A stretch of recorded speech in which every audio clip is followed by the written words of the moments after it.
101.5. Brooke and Jubal's second date update. How many times have you been on the phone with somebody from customer service and all you can think is, man, this is so pleasurable. I'd like to spend more time with them. All the time, right? That seems to be the way it always goes with customer service calls. Well, on today's second date update, this dude Jared is on the phone, and that's how he said he met the girl he went out with, through a customer service call. What? We'll get to your date in just a second, Jared, but how in the world do you actually go out with somebody from customer service and not just end up cussing at them? Or maybe that's how you guys bonded. I don't know. Yeah, no, well, we didn't cuss at each other at all. Good. I figure maybe you just like to argue with people that you go out with. So you got in an argument and you're like, hey, let's go out. You sound fun.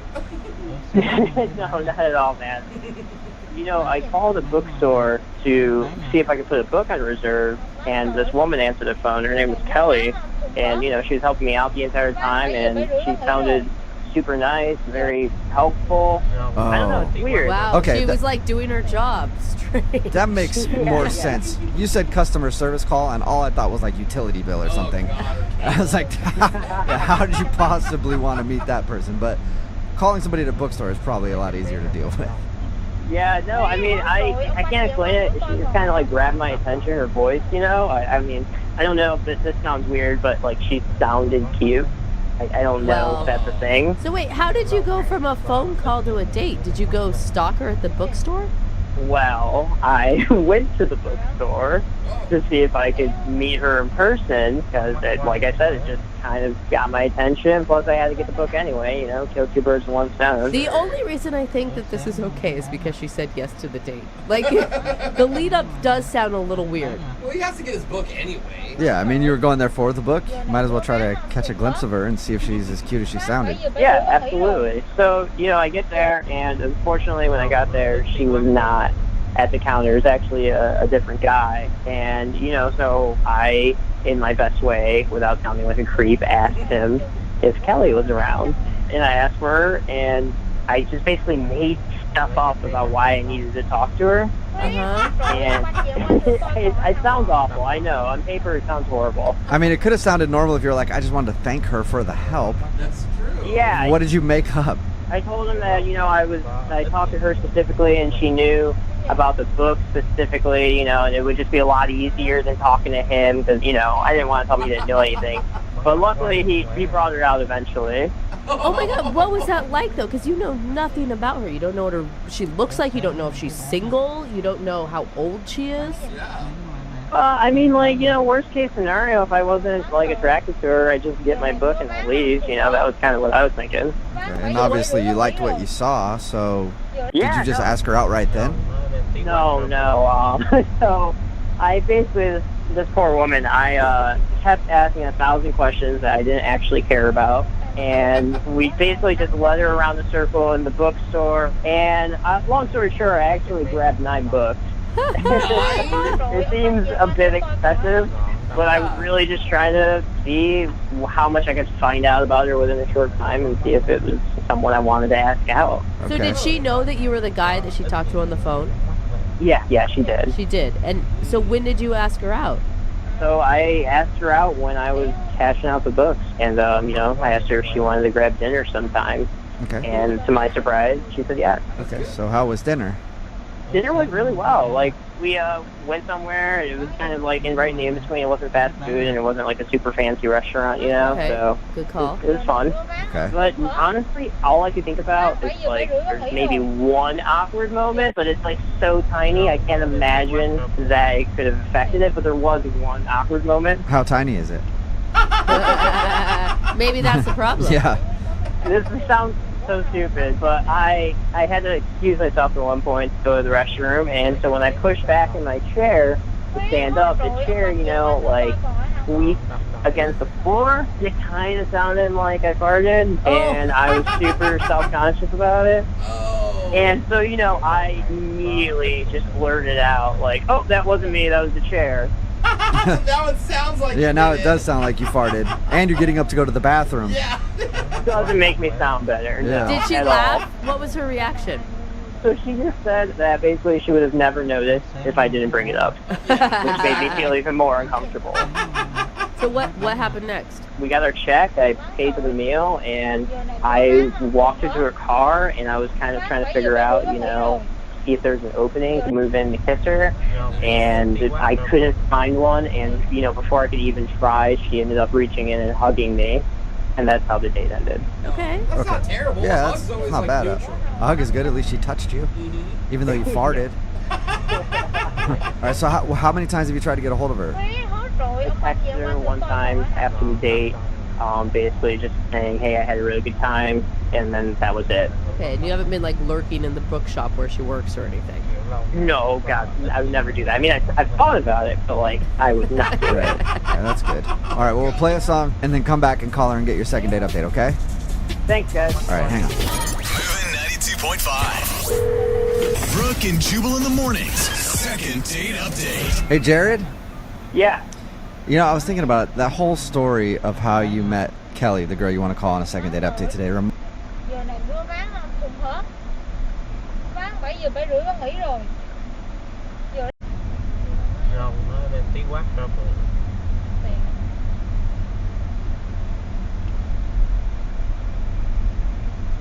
Có mất tay mất chân.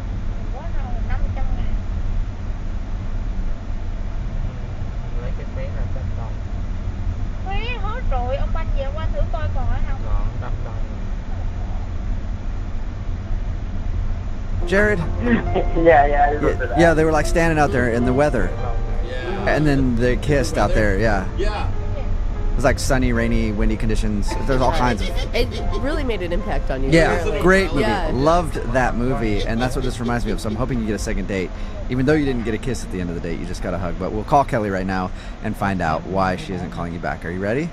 I'm ready. And I didn't hear, I mean, I know that you thought Kelly was cute and you liked her voice, but what did you actually really like about her? Mưa bán không trùng I hợp. mean, just the fact that we could have normal conversation. She's got a great sense of humor, and we had a lot of things in common. She just did that thing with her hair, Oh, the hair thing. or her lip, or the smile, right? Thing. Yeah, In the weather. just like that movie. Yeah. Right before you guys kissed out there in the weather. Yeah, no, that's exactly it. Okay, well, let's Yes. continue the love story right now, and I'm gonna call her and see if we can figure out why she isn't getting back to you. Ready? Còn hay không. Yeah, I'm ready. Let's do this. Okay, here we go.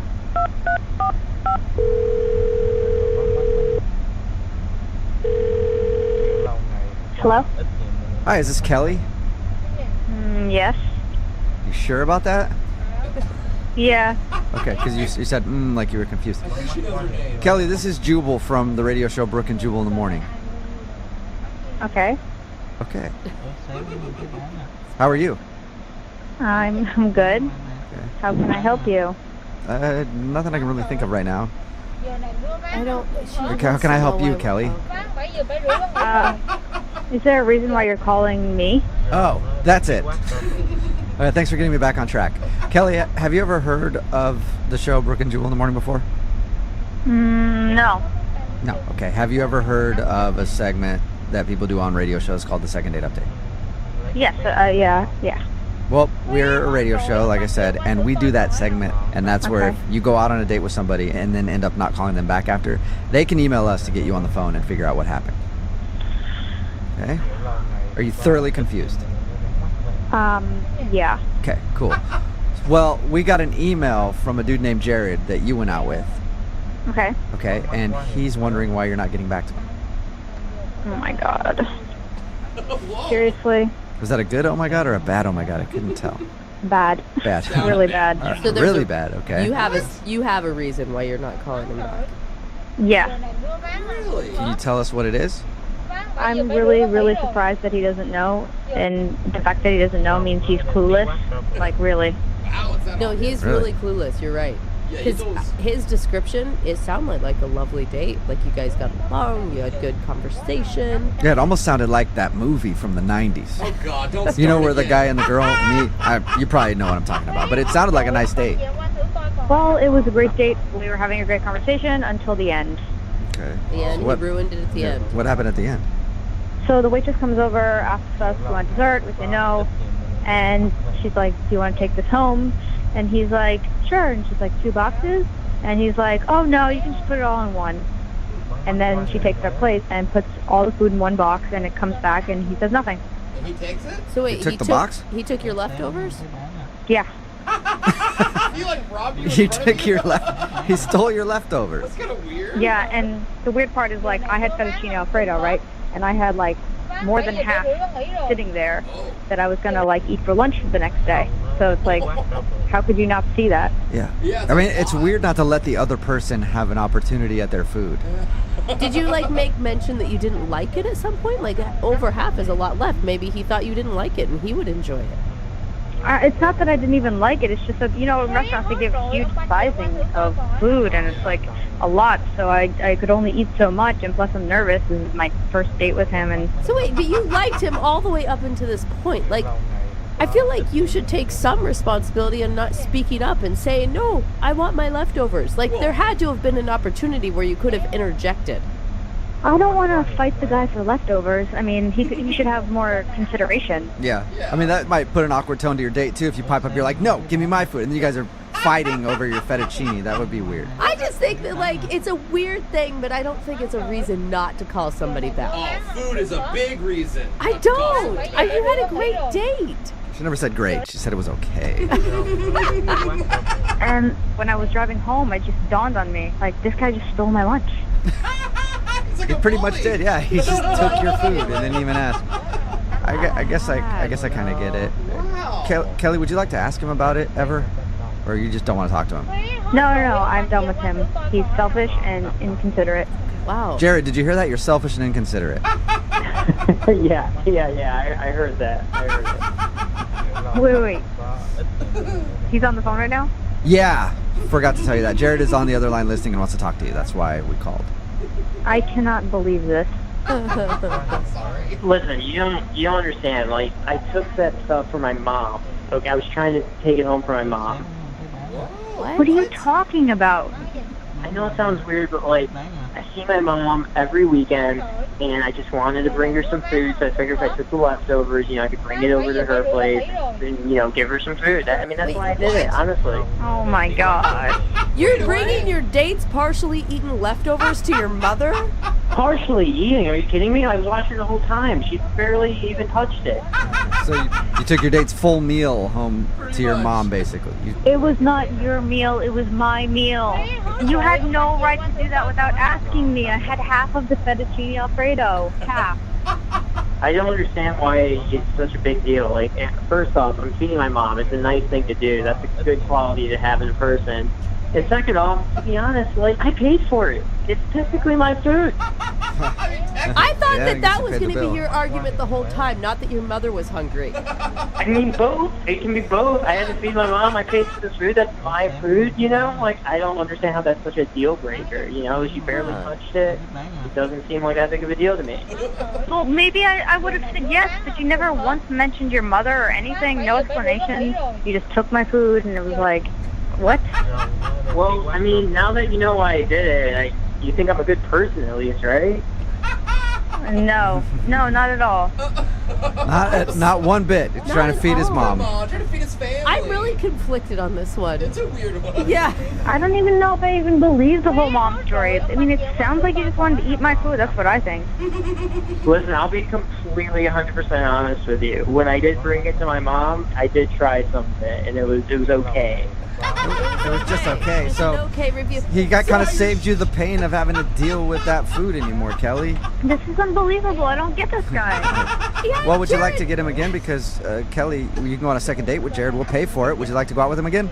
You want me to go on another date with this guy and so he can take my food and give it to his mom? No. His mom's apparently hungry. Well, if we're paying for it, it's my food, and I'll tell he can't take your half. Listen, Kelly, if we do like a date during the middle of the week, you can totally have the food because I won't need to take it to my mom on the weekend. Oh, see? It's all about There you go, timing. Kelly. What do you Okay. think? Still a no? No, you're so weird. I really don't get you. I'm sorry, Jared. No second date. Kelly, how about this? Next time we go on a date, I'll bring my mom and we can all have meals and I'll buy them all separately and everyone can go home with what they bought. Hey, Oh, that's there you nice. go. That's a solution. Still a no, Kelly? No. Okay. No second date with the mother. Sorry, Jared. Well, this is a bummer. My mom's going to be real upset. I told her about you and, you know, how nice the date went. So. Whoa. Stop talking about your mom. This is ridiculous. Just hang up the phone. I'm done with you. All right. Well, at least we learned one thing from today's second date update, and that one thing is, if you want to date Jared, just make sure you order enough for yourself and his mom also. Brooke and Jubal in the morning. It's actually kind of split with people texting in right now at 78592 about today's second date update. A lot of people are calling the dude a weirdo, but some people are saying that the girl should just plan on buying her own lunch. It is. If you don't know what I'm talking about, I'll explain it real quick. This dude, Jared, wanted to call a girl named Kelly. They went out to dinner, and the reason she wasn't calling him back was because after dinner, he took her leftovers. Yeah. And he said he was taking him because he wanted to give them to his mom. Which, And he thought that was like a sweet thing. Like, look how close I am with my mom. But she thought it was weird that he just took her leftovers. He didn't even ask. He just had her leftovers boxed up, and then he took them. And she thought it was a very weird move, and she was planning on taking those leftovers for lunch. And people are like, she should buy her own damn lunch. And other people are like, yeah, that's weird. Don't take somebody's leftovers. I feel like they're missing out on a great opportunity because they're both very passionate about leftovers. Yeah. Which that's true. could be the common thing that binds them together, not tears them Maybe. apart. Well, she thought it was weird and didn't want to go out with him again, so they're not going on a second date. Remember, if you want to do a second date update, just email us and we'll call the person who didn't call you back. It is Friday, and that means Young Jeffrey's Song of the Week coming up in just a few minutes. Rồng nó đem tí quát ra bụng.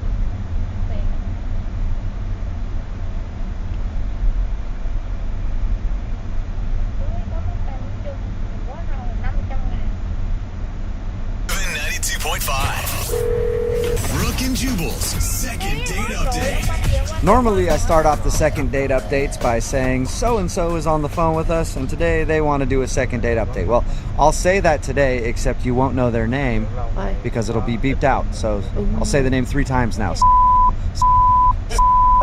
You didn't understand any of that because that was all beeped, but she is on the phone to do a second date update today. She closed her email out to us saying, I will do a second date update as long as you beep my name out because people will know who I am because I'm in the public eye. Oh, well, aren't you fancy? How are you? I'm good, thanks. How are you? Good. Thank you for agreeing to do the second date update. Oh, thank you for having me. So you said you're in the public eye, but you didn't say what you do. Are you perhaps the Vice President of the United States of America? No, I am not. Oh. I was recently a Miss America contestant. Oh, All right. that's cool. Beauty pageant queen. Yeah, I was thinking Yeah. you were going to be like a meteorologist or something, but we'll take beauty pageant. No, I'm not a meteorologist, although I do actually really like the sciences. Okay. So you're not getting a call back from a dude. Tell us a little bit about him. Well, I haven't been on a date in a little while. I've been having trouble meeting someone. I just, haven't met the right person, and I would imagine for somebody like you probably meet a lot of creepy dudes who want to date you just because you're a beauty pageant contestant and you've competed in Miss America and stuff like that. I want to do Yeah. that. and then honestly, my day-to-day life, because there is a lot of work that goes into beauty pageants, there's not a lot of guys around, Yeah. to like meet at work sort of a thing. So you just meet creepy dudes when you're signing autographs, basically. Yeah. All right. So you really like this guy, though? I did. My friend convinced me very much against my will to try out a dating app. Okay. I've heard such awful stories that I was terrified to try doing it. But I tried it, and I met this guy, and he was really cute, and he seemed really sweet. And we ended up going out on a date, and it turned out to be a really, what I thought was a really, really great date. Did he know that you were a Miss America contestant? If he did, he didn't say anything, and I didn't bring up the whole pageant thing because I just didn't want to go there on a first date. I thought that would be a little weird for a lot of reasons. You didn't show up in a sash with a crown. No, I didn't do that. See, that's what I would have done, definitely, if I was in your position. So what'd you guys do when you went out? We met at a bar and had a drink and hit it off, and we had lots of great conversation. And it turned into dinner, and it turned into us having, a nice evening together. And then he asked me if he could walk me back to my car, and I said sure. And I ended up kissing him, which I've never done on a first date before. So he didn't kiss you, you kissed him. No, I guess I mean I let him kiss. We Okay. kissed. I was picturing you grabbing him by the shoulders and slamming him up against his car. That's hot. Why not? No. We kissed. I've never done that before. I don't know if he thinks You know I that don't know. saying I don't usually do that is code for I do that all the time. I know, but in this case, it's true. I've literally never kissed anybody on a first date ever. Did you tell him that after you kissed him? Not in so many words, but I don't know if he thinks that I'm just a hookup girl or something. Like, I mean, I'm like totally overanalyzing this, but I thought we had a great time, and I sent him a text like the next day, just saying, "Hey, had a great time. It was nice to meet you." And nothing happened, and so I waited a few more days, and then I just said, "Hey, hope you're doing okay," and still nothing. So you just haven't heard anything back from him at all since your date? No. Did you try texting him in all caps? I'm a damn former Miss America contestant. How dare you turn me down? No. Okay, that might work. Do you think that there's a chance he could be intimidated by you? I mean, that's honestly, I've encountered that, and it's one of the reasons that I didn't want to say anything. But I don't think he knows that I am. I didn't mention anything about it. And so if he knew on his own, he knew going into the date, so. But you're a pretty well-spoken person, so Oh, well, thank you. Yeah. Yeah, nothing makes me not want to call a girl back more than her being well spoken. I'm just saying, like, some that's guys the worst. are like worried that the girl has outsmarted them or something. Pretty and smart. Yeah, exactly. I hope it's not the case. If it's so, then, he's not the guy for me. Yeah. But it's interesting with the whole pageant thing, because I'm fortunate that I'm attractive, but it's kind of a double-edged sword, because a lot of times that's all people see me as. I feel your pain there. I get that all the time, and I'm like, you know what? I'm more than just good looks. I have a brain too. If you would take a second and just talk to me rather than just oogle me nonstop. It's a hard It's a life. tough thing that we have to deal with. So did anything out of the ordinary at all happen on your date? I mean, nothing overt. I've been, kind of obsessing over the details and trying to think what it might be, and we didn't really have a lot in common. We still had a great time, but we didn't seem to have a lot of specific things in common in our lives. Okay. So. Okay, well, we'll play a song, come back, call him, and get your second date update, all right? Okay. Okay, just hang on. Moving 92.5. Brooke and Jubal in the mornings. Second date update. Welcome back to today's second date update, where we're joined by royalty this morning. That's right. Is on the phone with us. The name is beeped out because she doesn't want her name revealed to the public, because she is in the spotlight quite often as the queen of the universe. That's not it at all. At least the queen of whatever pageant that she's currently competing in to win. In case you missed the first part of today's second date update, is on the phone with us. She doesn't want her name revealed because she's a former Miss America contestant. She went out on a date with a guy named Chris. Chris isn't calling her back. She said everything on the date went fine, and she can't think of any reason that he's not calling her back, other than the fact that they kissed on the first date, which is something she doesn't normally do. She thinks he might think that she's a little too forward. And what was the other reason? We didn't really seem to have a lot in common in general, but Well, nobody has anything in common with you because you are royalty. It's hard to find common ground with a commoner, am I right? oh man. What kingdom are you from, Prince? Oh, you're not from a kingdom. Oh, I'm so sorry. All right, I'm going to dial the phone number right now, get him on the phone, and find out why he's not calling you back, okay? Okay, thank you. Here we go.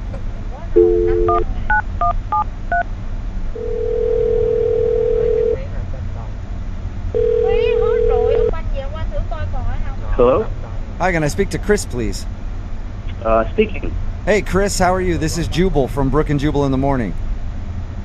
I'm sorry, who? Jubal from Brooke and Jubal in the Morning. I'm calling you because you recently went out on a date with one of our listeners, and they emailed me asking if I could get you on the phone to talk to you about that date. What? Yeah. It's kinda called the crazy. Second Date Update. It's a segment that we do on our show where if you go out on a date with somebody and don't call them back, they email us to see if we can get you on the phone and ask why. Her name is...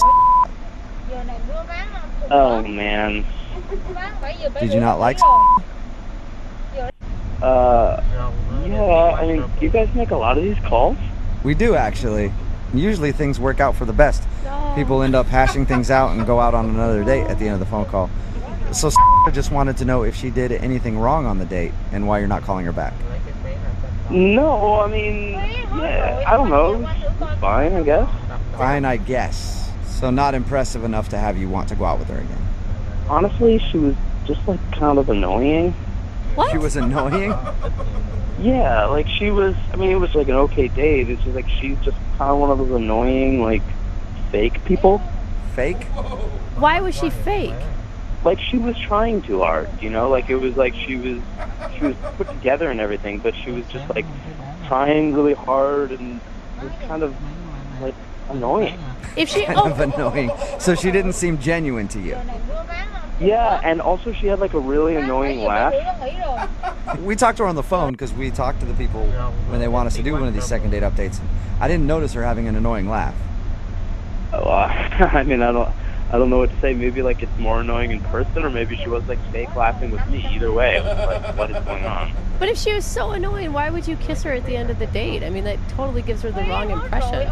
I mean, don't get me wrong. She was a really pretty girl, so I wasn't really gonna, you know, pass up on a kiss with a pretty girl. That makes sense. That does make sense. Right? Like it was there, so I thought, all right, cool. But you know, kind of going forward, she's not really the girl for me. Like she's kind of trying too hard and just to put together. You know, it just wasn't like good chemistry. Okay, so you're not calling her back because she seemed fake and she has an annoying laugh. Yeah, and she also wasn't that funny either. Wow. That's the worst. Somebody who has an annoying laugh and then can't crack a joke. Am I right? Yeah, no, and I'm always looking for girls who have a really good sense of humor who can make me laugh. So it was kind of like a disappointment. So you know what? She did tell us that she's really busy and she doesn't date a lot. So maybe she was seeming fake, or you got that vibe from her because she doesn't go out very much and doesn't really know how to date. Yeah, but like that's not that cool either. All right. So you just didn't like her Wow. and you thought she was kind of annoying, if I'm going to just wrap it all up in a nutshell. Yeah, like to be totally blunt. See, we thought you weren't calling her back because you maybe got home and Googled her and found out that she was in pageants and stuff like that and thought they were stupid or something. I don't know what you're talking about.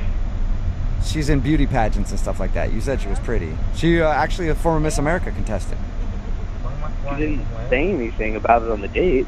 Well, you know what? Would you like to talk to her? Actually, maybe I should just text her and see what's up with that. What? You know what? You don't need to text her. You can actually talk to her right now because she's on the other line listening. What? Wait. Yeah. Say hi to Chris. Hey. Hey, what's up?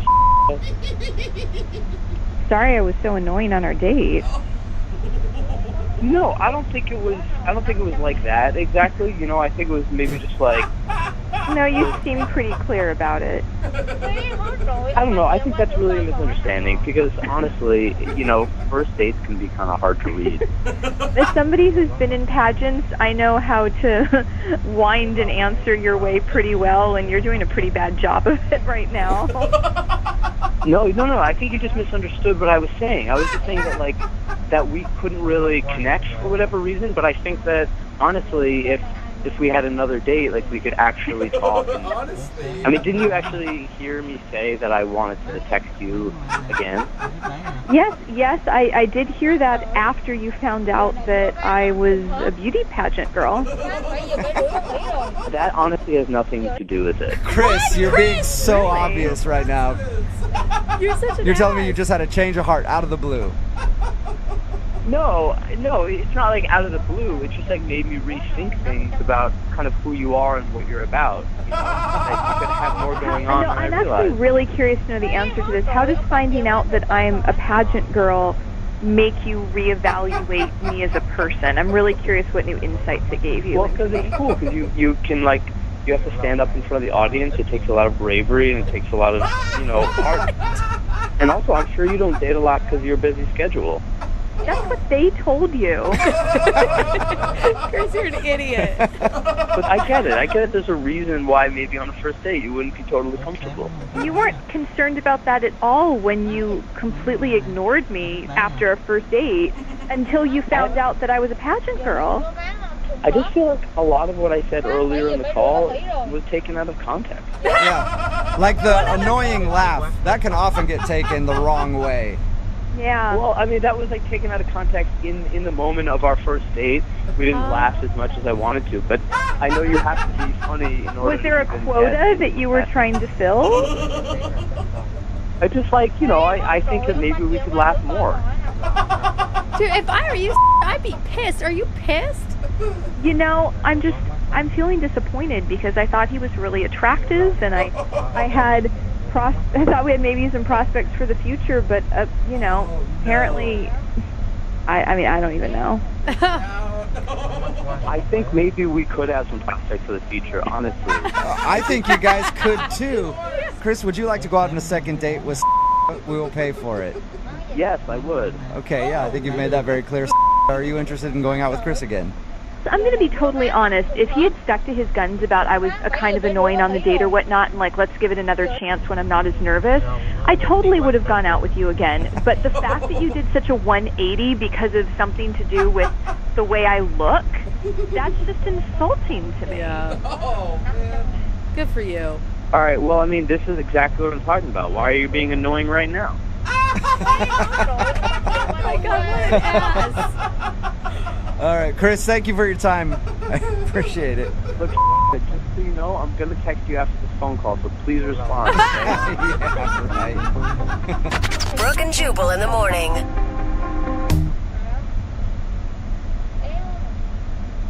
Bắn mắt quá thì không quay.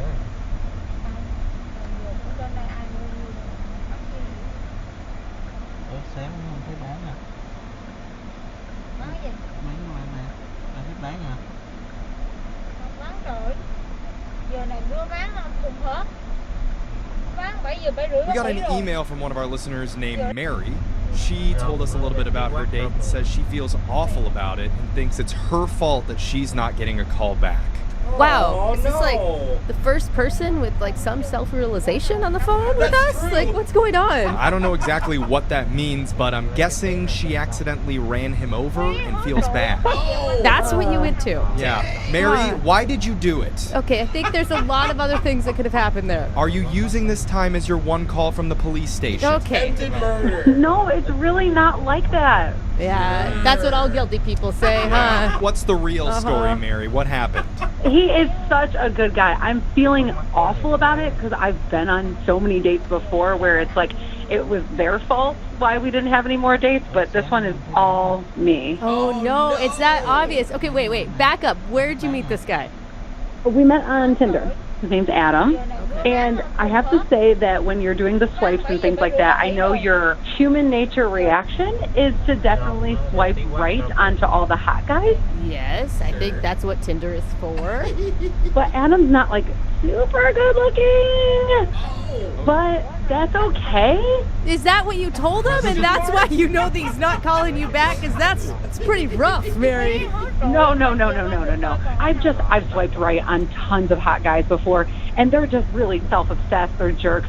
I was done with it. So I'm like, I'm going to swipe on a not so good-looking guy. Oh. Wow, that actually makes sense. I feel the same about hot girls. Yeah. I'm always like, she's not going to want anything to do with me. Yeah. That's a good strategy. But the uggos, like, there's no risk there. Absolutely. They're always down. You guys, she's not saying he's ugly. He's just not the best. Like, maybe he has stronger attributes other than his looks. It's kind of like Ed Sheeran. He's not awful, but not great. Got it. Okay. Well, but there are a lot of men out there that once you actually get to know their personality, they're 80 times more attractive. True. That's So what was it like? What'd you guys do? We did a dancing lesson.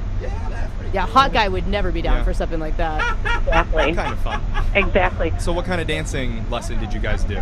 We did a little swing dancing, like a little, who is that, Brian Setzer or something, or like, you know, swing dancing. Yeah, welcome back to 1986. Sorry, we're not up to date on our famous swing dancers here. But how did the swing dance class go? Was it fun?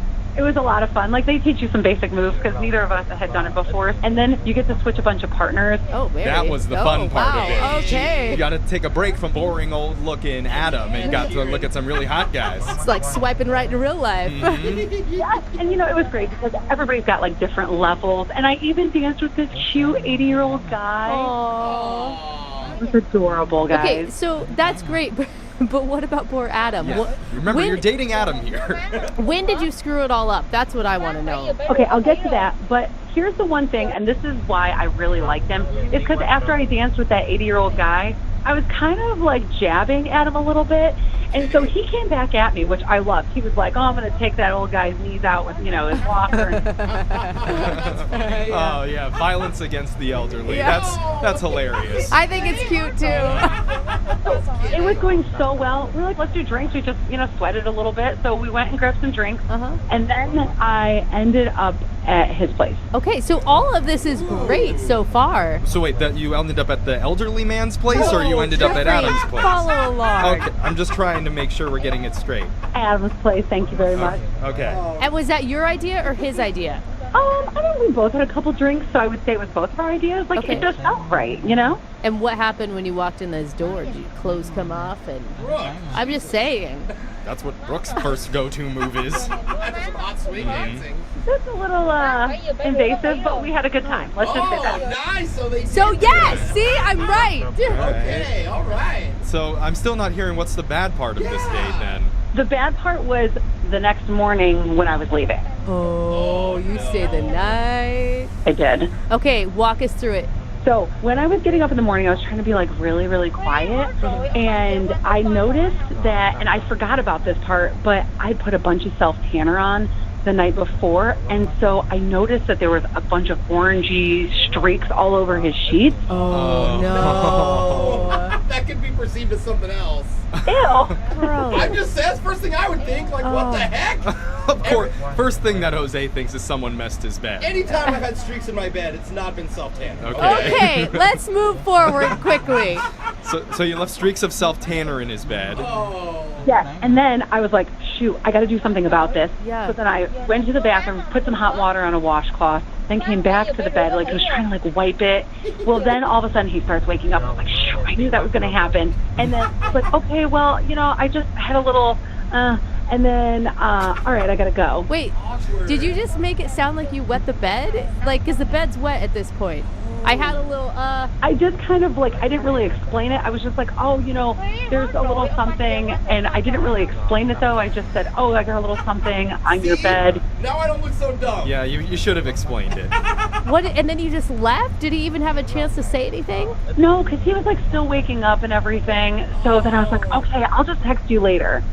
So then I texted him, but he still hasn't responded. Yeah. That's totally it. That after morning glow is not there when you're waking up in a wet brown bed. She sweat her glow off. So how long has it been since you last spoke to him? It's been like 2 days. Okay, and so are you using this to get him on the phone so you can explain what happened? No. I'm just looking for you guys to help me because I just want him to give me a second chance because look, when we danced, we clicked. Our conversations, we clicked. Like everything else clicked. But you haven't texted him about the self-tanner though?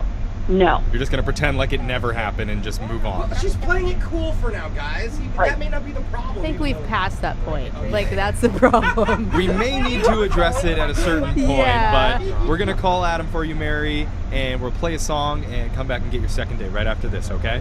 Great. Well, just tuning in for today's second date, we're on the phone with Mary. She went out with a guy named Average Adam. She told us he's not very good looking, but she kind of likes that about him. And they went dancing together before she took a page out of Brooke's dating playbook and slept with him night one. I mean, I want to argue, but classic, bro. hey, you know what? I know what I like, okay? Now Mary's worried that he's not calling her back because in the morning, she realized that some of her self-tanner rubbed off and left a stain on his sheets. She tried to clean it, but he started waking up, so she just decided to leave, no explanation. Now, Mary, we're going to call Adam, and how do you want us to approach this? So I've been thinking about it, and I say don't bring up the self-tanner right away because maybe there's something else. Like, I've listened to you guys a bajillion times, and it could be something totally different. Maybe he just didn't think I was that cute, or... I like that, Mary. You won't be offended if the guy that you don't think is attractive doesn't find you attractive either. That's good. That's good. Some people just are into different things, so maybe he's just not into that, but like, I think I'm pretty cute. So don't bring up the wet brown bed until later. Right. If it comes to that. All right, Okay. Mary. Let's call Adam right now and get some answers for you. Ready? Yes, thank you. All right, here we go.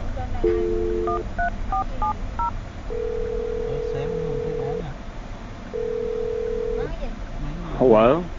Hi, can I speak to Adam, please? Yeah, who's this?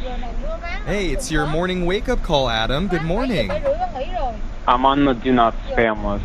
Oh, no. This isn't a spam call, Adam. Are you 100% satisfied with your current healthcare provider? Jeffrey, shut up. It's not a spam call, Adam. What's going on? This is young Jeffrey from the radio show Brooke and Jeffrey in the Morning. What? Radio? Yes. It's a old-fashioned device, and you listen to music on it. Sometimes people talk out of it. You mean like a podcast? Close.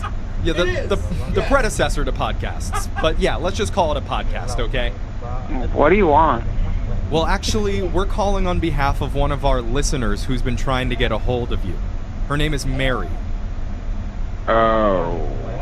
Oh, you like Mary. I don't think that was the O that I got. I heard oh, yeah.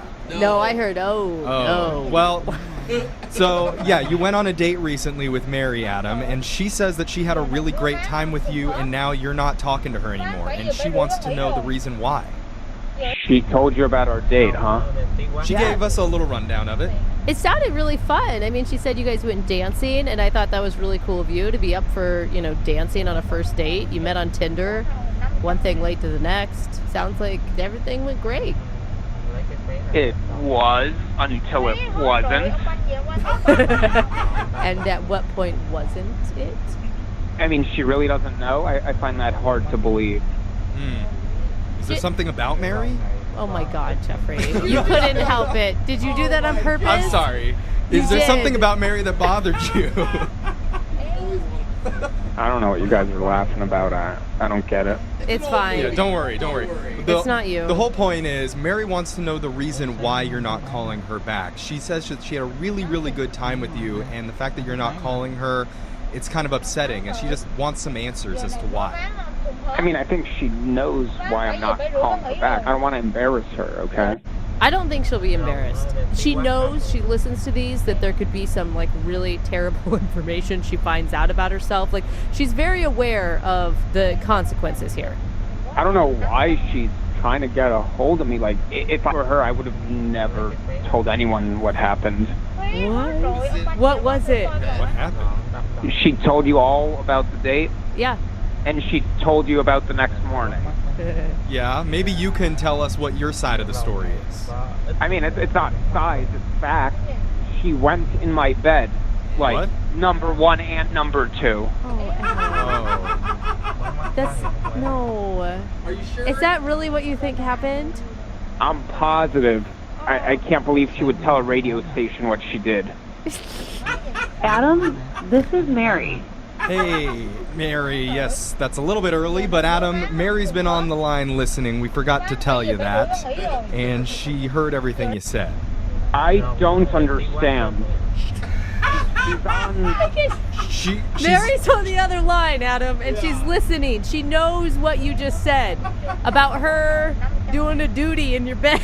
It wasn't that. There's a good explanation. Adam, I really do have a really good explanation. I can't believe you're on the pole. If I were you, why would you highlight that you did this? What's wrong with you? Oh my God, just wait. I was wearing self-tanner, and I had a lot on from the night before, and so then it got all over your bed. So I was trying to quietly wipe it off. That's what it was. Listen, I was in the bed. It wasn't just that. There's a specific smell, and it wasn't Tanner smell. It was number 2 smell. Oh my God, Adam, you don't believe her? No, I saw the evidence and the smell. I know what number 2 smells like. Come on. Wait a minute, so who's lying here? Mary. Okay, there might have been a little bit. Wait, what? What did you just say? Only because I had drank a lot the night before, and you know what happens, whenever you drink a lot? What? Hold on, you told us it was just self-tanner. No. Well, it was mainly self-tanner. Oh my God. I feel so dirty. Why are you doing this, Mary? Mary. Adam is right. Why aren't you ashamed? What is your problem? Why are you calling us? If that's what are you doing? Run! Never call this guy again. It was just a little bit, a tiny little streak. When you have to fart. Oh my No. God. No. I know. I'm so disgusted. It was gross a couple days ago. I tried to block it out of my head. You guys are making me relive it, and I'm just as disgusted now. And it wasn't a my little God. fart. It was a Jackson Pollock of fart. Oh my God, stop it. This Stop is- with the visuals, people. This Just is burn too the much. sheets. Take the mattress to the dump. I burnt my sheets, and she left. She left me sitting in it. Like, she didn't even offer to help. Oh my God, it's all so disgusting. Mary, how can you leave a guy No. stranded like that? You didn't even apologize for it. What was I going to do? Like, pick up my underwear? Oh, and can I have your sheets while I'm at it? Like, no. Or am I going to say, let me do your laundry? I know we just met. Honestly, it was like the tiniest little thing. Plus, our conversation was great. The dancing was You great. got it I on my really thought- arm. You got it on my arm. Oh my God. Oh my I God. think you're exaggerating a little bit. I mean, it was like just like the tiniest bit. Oh no. Even a little bit is too much, I think, Mary. You guys need to listen to me. Like, we connected. Adam, did we not connect? Like, think about when we were dancing. Think about when we were having drinks. Like, it was the best first date I've ever had, minus that little short thing the next morning. But regardless of everything else, 5-star date. It was amazing. You can justify however you want, but the fact is, you took a crap in my bed. Yeah. I didn't take a crap. I was like a short list. Enough of the descriptors. Please just ask them. Ask them, Jeffrey. All I right, can't well, do this anymore. Okay, Adam, you know, in some cultures, I think going number 2 is a sign of affection to a person. So I didn't know that. I'm just assuming maybe that's Mary's culture, and in that sense, she really liked you. So maybe you would consider going out on another date with her, and if you would, we would pay for it. What? Another date? Are you at a... Imagine us, we're hanging out, we're sharing an appetizer at some Applebee's. What do you think I'm going to be thinking about? Her going in my bed. How do you think this is salvageable? Dude, I hear you, Adam. I wasn't even there, and I can't get the image out of my head. She man. can empty herself before the date to make sure there's no Okay. accidents. Mary. Adam, you are very emotional right now. And when you calm down, call me. We'll work it out. We'll do like dancing lesson number 2. It will be so good. Dancing lesson number 2, her specialty. Oh, number 2. Stop. That's We got an email from one of our listeners named Mary. She told us a little bit about her date and says she feels awful about it and thinks it's her fault that she's not getting. We got an email from one of our listeners who described her first date as messy. Oh. Not Well, physically messy. Okay. Maybe emotionally messy. Oh, that's even worse. Or mentally messy. Oh my God. Just messy. I don't really know. I was hoping she spilled the drink or something. Well, I know I had a date once that ended with whipped cream all over my pants. Oh. That was messy. I don't think that's emotionally messy. It was delicious, though, I gotta say. And one of our listeners' name is Mary Louise. Or can I call you Mary? Or do you prefer to be called Mary Louise? You can totally call me Mary. People call me both. All right. ML, what's up? Mary, I want to hear all about your messy date, but first tell us about the guy that you went out with. What's his name? His name is Dominic, and he's very cute and very sweet. Dominic is just a cute name. I mean, like, I don't Right? think you can have it without being attractive. I know. It's just a hot name. Mm-hmm. Okay, where did you meet Dominic? So we met online, Okay. and we were texting for a little bit, and he was a gentleman even when we were texting. He asked really intelligent and like insightful things and was just really sweet. I didn't know that you could come across as a gentleman through text. Oh, for sure. Are you just, kidding you me? just put a little top hat emoji at the end of your Yes, sentences? that's it, Jeffrey. You And a gold coin. Yeah, You I'm text such a anything gentleman. other than you. Yeah. You Okay. didn't ask for nudes. He's Yeah. the nicest gentleman. So what did you and Dominic do for your date?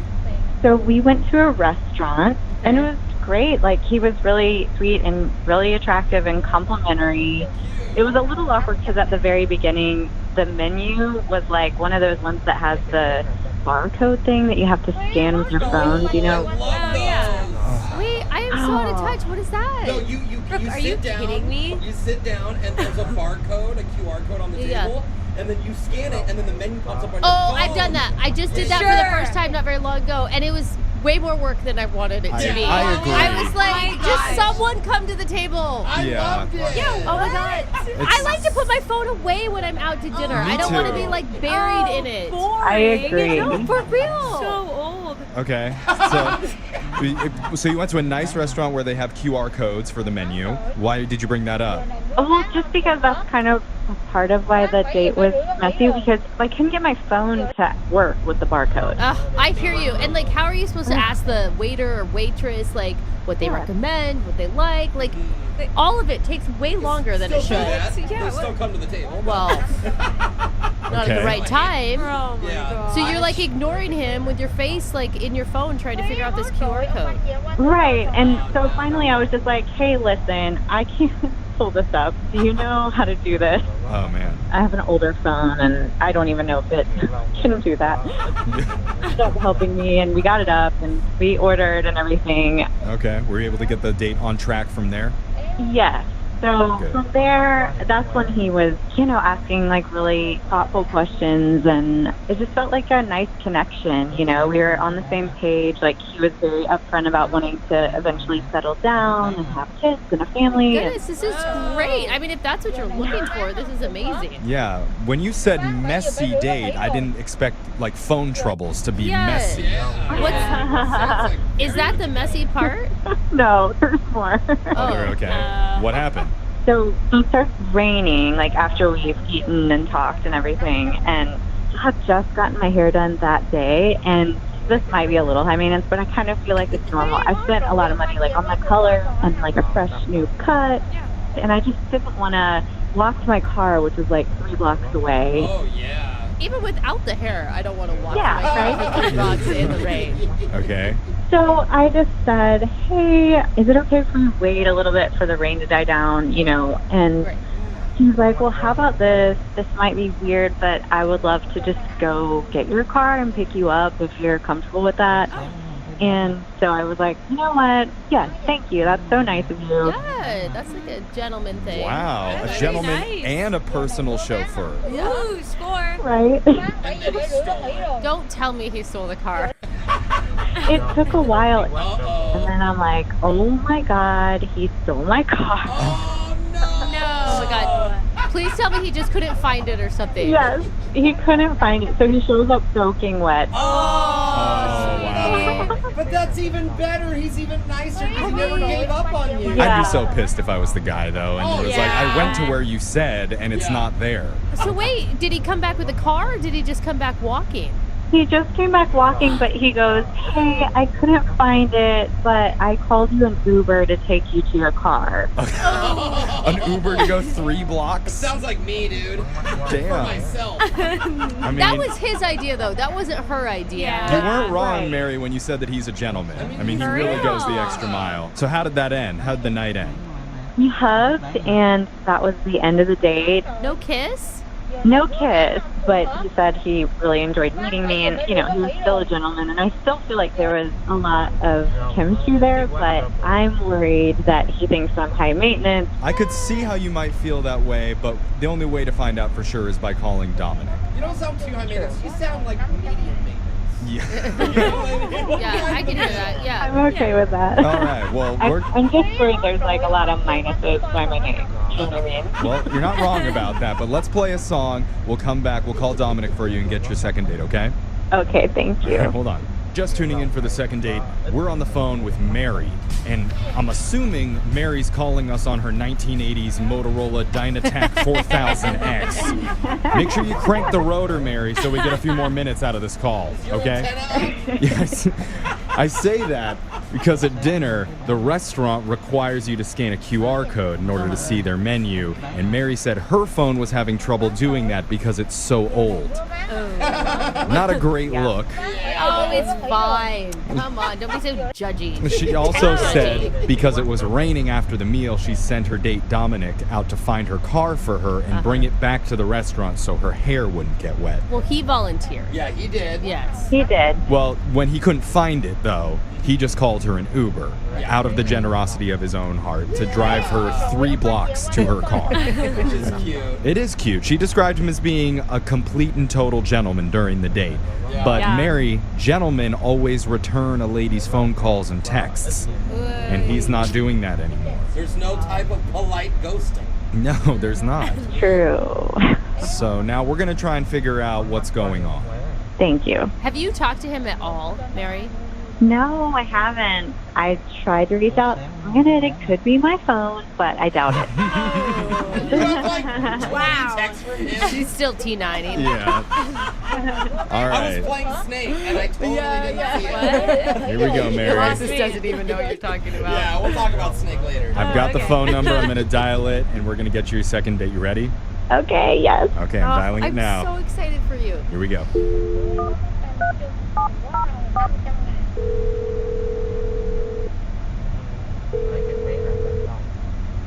Hello? Hi, I'm looking for Dominic. Speaking, who's this? Hey, Dominic, my name's Jeffrey from the radio show Brooke and Jeffrey in the Morning. How you doing? I'm fine. What is this regarding? This is regarding a segment that we do on our show called The Second Date. Have you ever heard of that before? I don't think I have. Okay, well, it's really fun, and now you're a part of it. For some people. Yeah, that's true. I shouldn't jump to conclusions, but the way that it works is if you go out with someone and afterwards, if they're not calling you back, you can email us, and we'll reach out to them for you to try and help you figure out the reason why.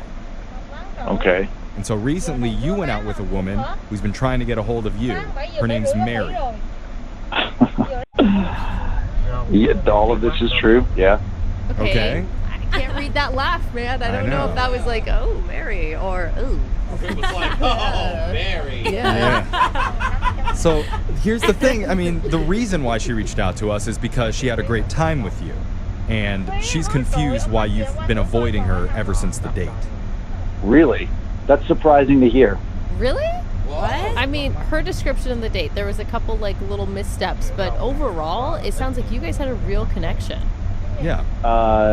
I'm curious to hear what she categorized as the missteps. Well, she mentioned that there was a little bit of trouble pulling up the menu at the restaurant because her phone was having some issues. Technical difficulties. Yeah, I mean, there's like the QR code. You just hover your camera over that and it pop open. We know how to use them. Yeah. Sure. I mean, was that a big turnoff to you that she had an old phone?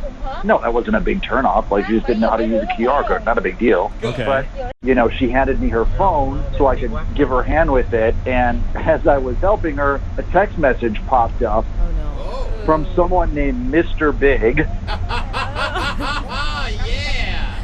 No, we all got a Mr. no. Big in our phone, right? Jose, that is a Sex in the City reference. Mr. Big was Carrie Bradshaw's like it guy that always got away, like the elusive one that got away. I did not Not what you were thinking. And it's not a good sign. My bad. In my opinion, either way you slice it, it's not great.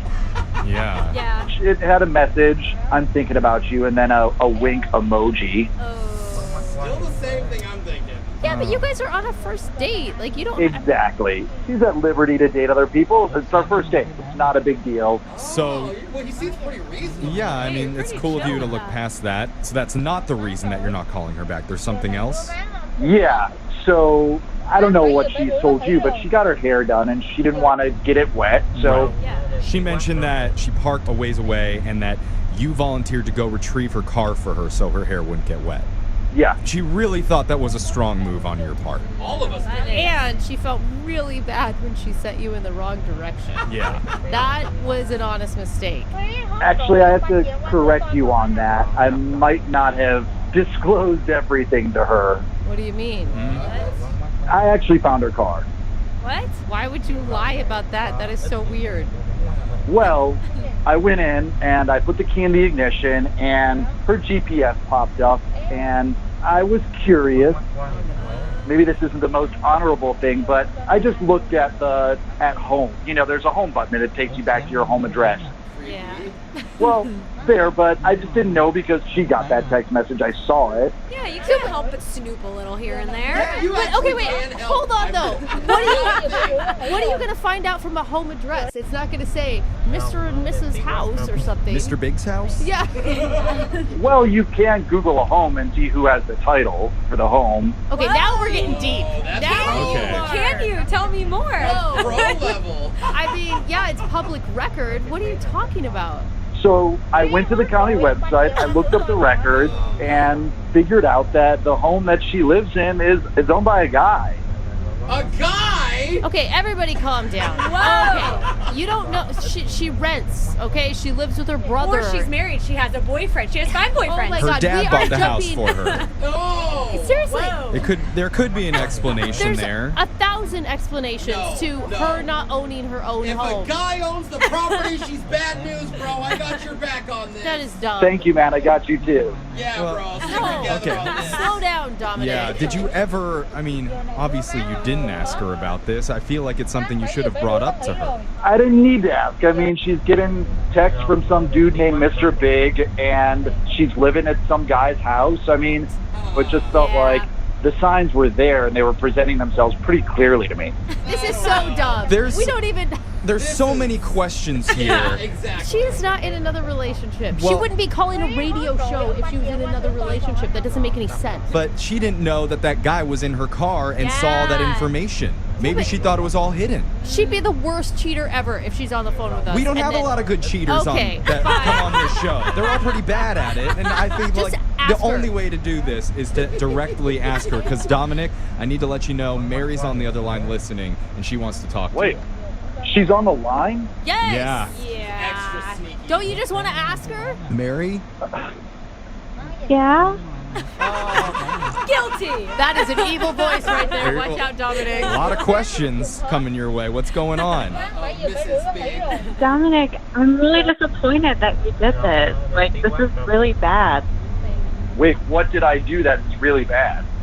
Like, invading our privacy. You're looking at my GPS and records from where I live. Like, You asked me to go get your car. I had a little bit of information that was there. It's not like I'm stalking you here. but you didn't even tell me you found my car. You lied about that. A gentleman never finds a car and tells. Oh my God. I mean, Dominic, just ask her, Dominic. Ask her if she's in a relationship. Yeah, okay. Are you in a relationship? Well, okay, I live... Damn it, Mary! It's complicated. Oh, no. Mary! Always complicated. I had your back! Oh my gosh. I didn't think it was true, dude. Okay. Mary, answer. Let her finish. Let her finish. Okay, so I'm still living with him, but we have had the conversation about breaking up. Like, we're on the way out. Whoa. So you've had the conversation about breaking up. Does not sound to me like you have broken up. Exactly. Damn it. This is why you always go through people's things. The guy that you're currently with, that is Mr. Big. Yeah. I don't even know if I even believe that anymore, Mary. I think Mr. Big's another one. What are you doing? Mary. This never would have happened if you didn't go through my stuff. This relationship is on the way out. It's going to end in like 2 weeks. Oh, that's still not an excuse. So, Mary, you plan the date with Dominic for 2 weeks then? Like, after you break up, you don't do the date before you break up? It's messy right now. We still sleep together. That's the mess. Oh, Dang. Dominic, how are you feeling, man? I'm feeling like my snooping has been validated here. I mean, Dominic, I'm going to fall on my sword right now, and I feel like I should issue you an apology. Brooke is the bigger woman here. I was Respect wrong. Don't apologize to him. He lied. He went through my stuff and he didn't tell me. No, you can't be upset about lying anymore, Mary. You're the bigger liar. Mary, you're with somebody else. That's the bottom Mary, line. we can't ask you to go on another date. Like, we can't... We got an email from one of our listeners who described her first date as messy. Oh. Not Well. physically messy. Okay. Maybe emotionally messy. Oh, that's even worse. Or mentally messy. Oh, my God. Just messy. I don't really know. I was hoping she spilled the drink or something. Well, I know I had a date once that ended with whipped cream all over my pants. Oh. That was messy. I don't think that's emotionally messy. It was delicious, though, I gotta say. And one of our listeners' name is Mary Louise. Or can I call you Mary? Or do you prefer to be called Mary Louise?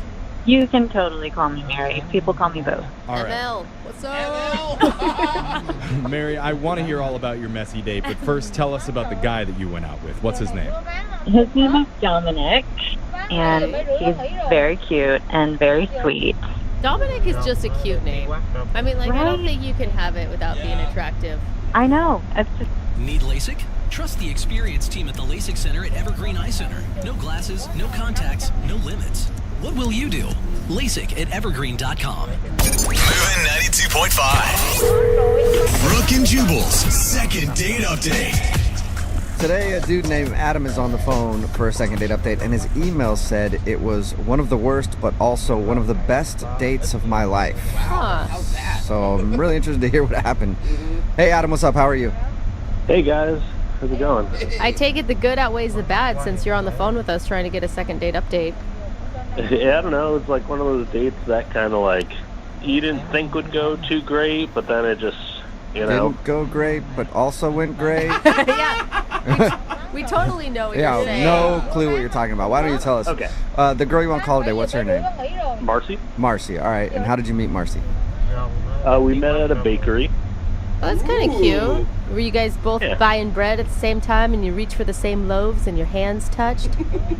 No, I had to put a little more effort into it, but I was just there, getting coffee and stuff. But she was picking up a cake, and I thought she was kind of cute, so I sort of just struck up a conversation and was like, "Hey, is that cake for me? Because it's my birthday."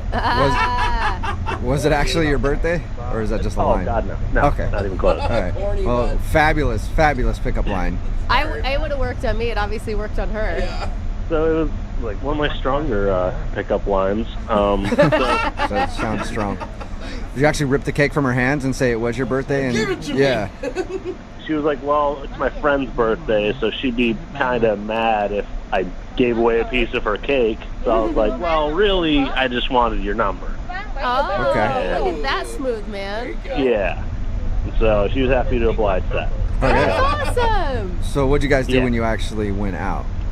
We just went out to a bar to, have some drinks and kind of talk and stuff. What was your mood going into it? Oh, it was great. Like, we were super friendly. That and, was the bad part? You're like, oh, I didn't want to be there at all. Well, the bad part was probably like 20, 30 minutes into it. We're really like vibing, and I keep getting a couple calls from my mom, which is not like really normal. She doesn't usually call a bunch of times. Right, so then you automatically think it's an emergency. I would. Oh, yeah, absolutely. And it was, my grandfather had died. Oh, buddy. That's not the kind of news you want to get in the middle of a date. I guess it depends on your relationship with your grandfather, but Oh my God. I would think it would be a bad thing. He's like, yay! Yeah, he's like, that guy was an a-hole. Either That's that- fabulous. So I'm guessing you didn't like the news. No, news wasn't great, and needless to say, it kind of threw me off my game. Actually, at one point, like, I was crying, and so she offered to stay with me for a little while, and then actually came back to my place. That's a great way to get some pity sex. Grandpa's like, Great way, yeah. Man from the skies. Yep, exactly. Heaven's got a wingman, and his name is Grandpa now. Actually, we ended up having a little makeout session by the end of the night. I think it was unrelated. I hope it was unrelated. Yeah, hopefully the death of your grandpa didn't turn her on. Yeah. So you guys actually went back to your place and made out? Yeah, so we went back to my place and did all that, and then, after a while she was like, "Okay, well, I gotta get going." It was getting pretty late. I can and see we why called it you a night. said that's like the worst date and the best date, because it sounds like a really lovely interaction with another person.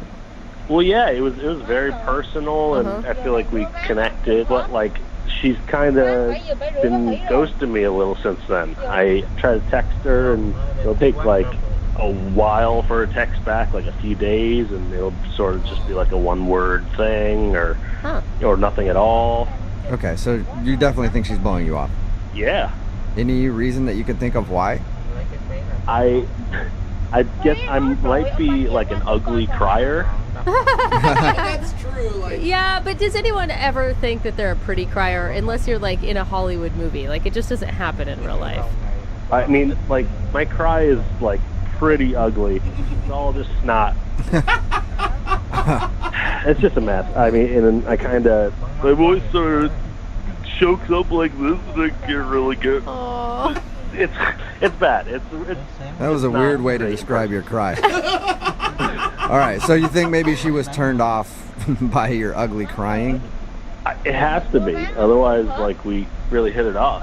Why would you want to go out with somebody who isn't calling you back because you were crying in not an attractive way, I guess, because your grandfather died? Like, that is shallow if that's the case. Well, I don't know if that's the reason. That's the only thing I could think of. Okay. Well, we'll play a song and then come back and call her and get your second date update, okay? Okay, thanks. 92.5. Brooke and Jubal in the mornings. Second date update. Nothing really out of the ordinary in today's second date update. I mean, we've all been on dates where somebody's died, right? Sometimes it's on the way home from the date, but whatever, it happens. And Adam is on the phone. That's the issue that he's kind of dealing with. He went out with a girl named Marcy. They had a good time, but in the middle of his date, he got a phone call that his grandpa had passed away. Obviously, he was sad about that. But Marcy ended up hanging out with him for a little while longer. They even went back to his place and made out. And now she's kind of blowing him off, and he doesn't know why. The only excuse he can think of is maybe he's an ugly crier. Adam, are you ready to call Marcy and see why she's not wanting to go out with you again? Yeah, I'm pretty anxious to find out. And I forgot to ask, because, I mean, you're thinking, like, maybe it's the ugly crying thing, but you guys made out after that, right? Yeah. Yeah, and you didn't cry again after your makeout, or you did? No, not during either. Okay, yeah, I was going to say during would be even worse, I think. All right, well, I'm going to dial her phone number right now and see if we can figure it out. Here we go. Cool.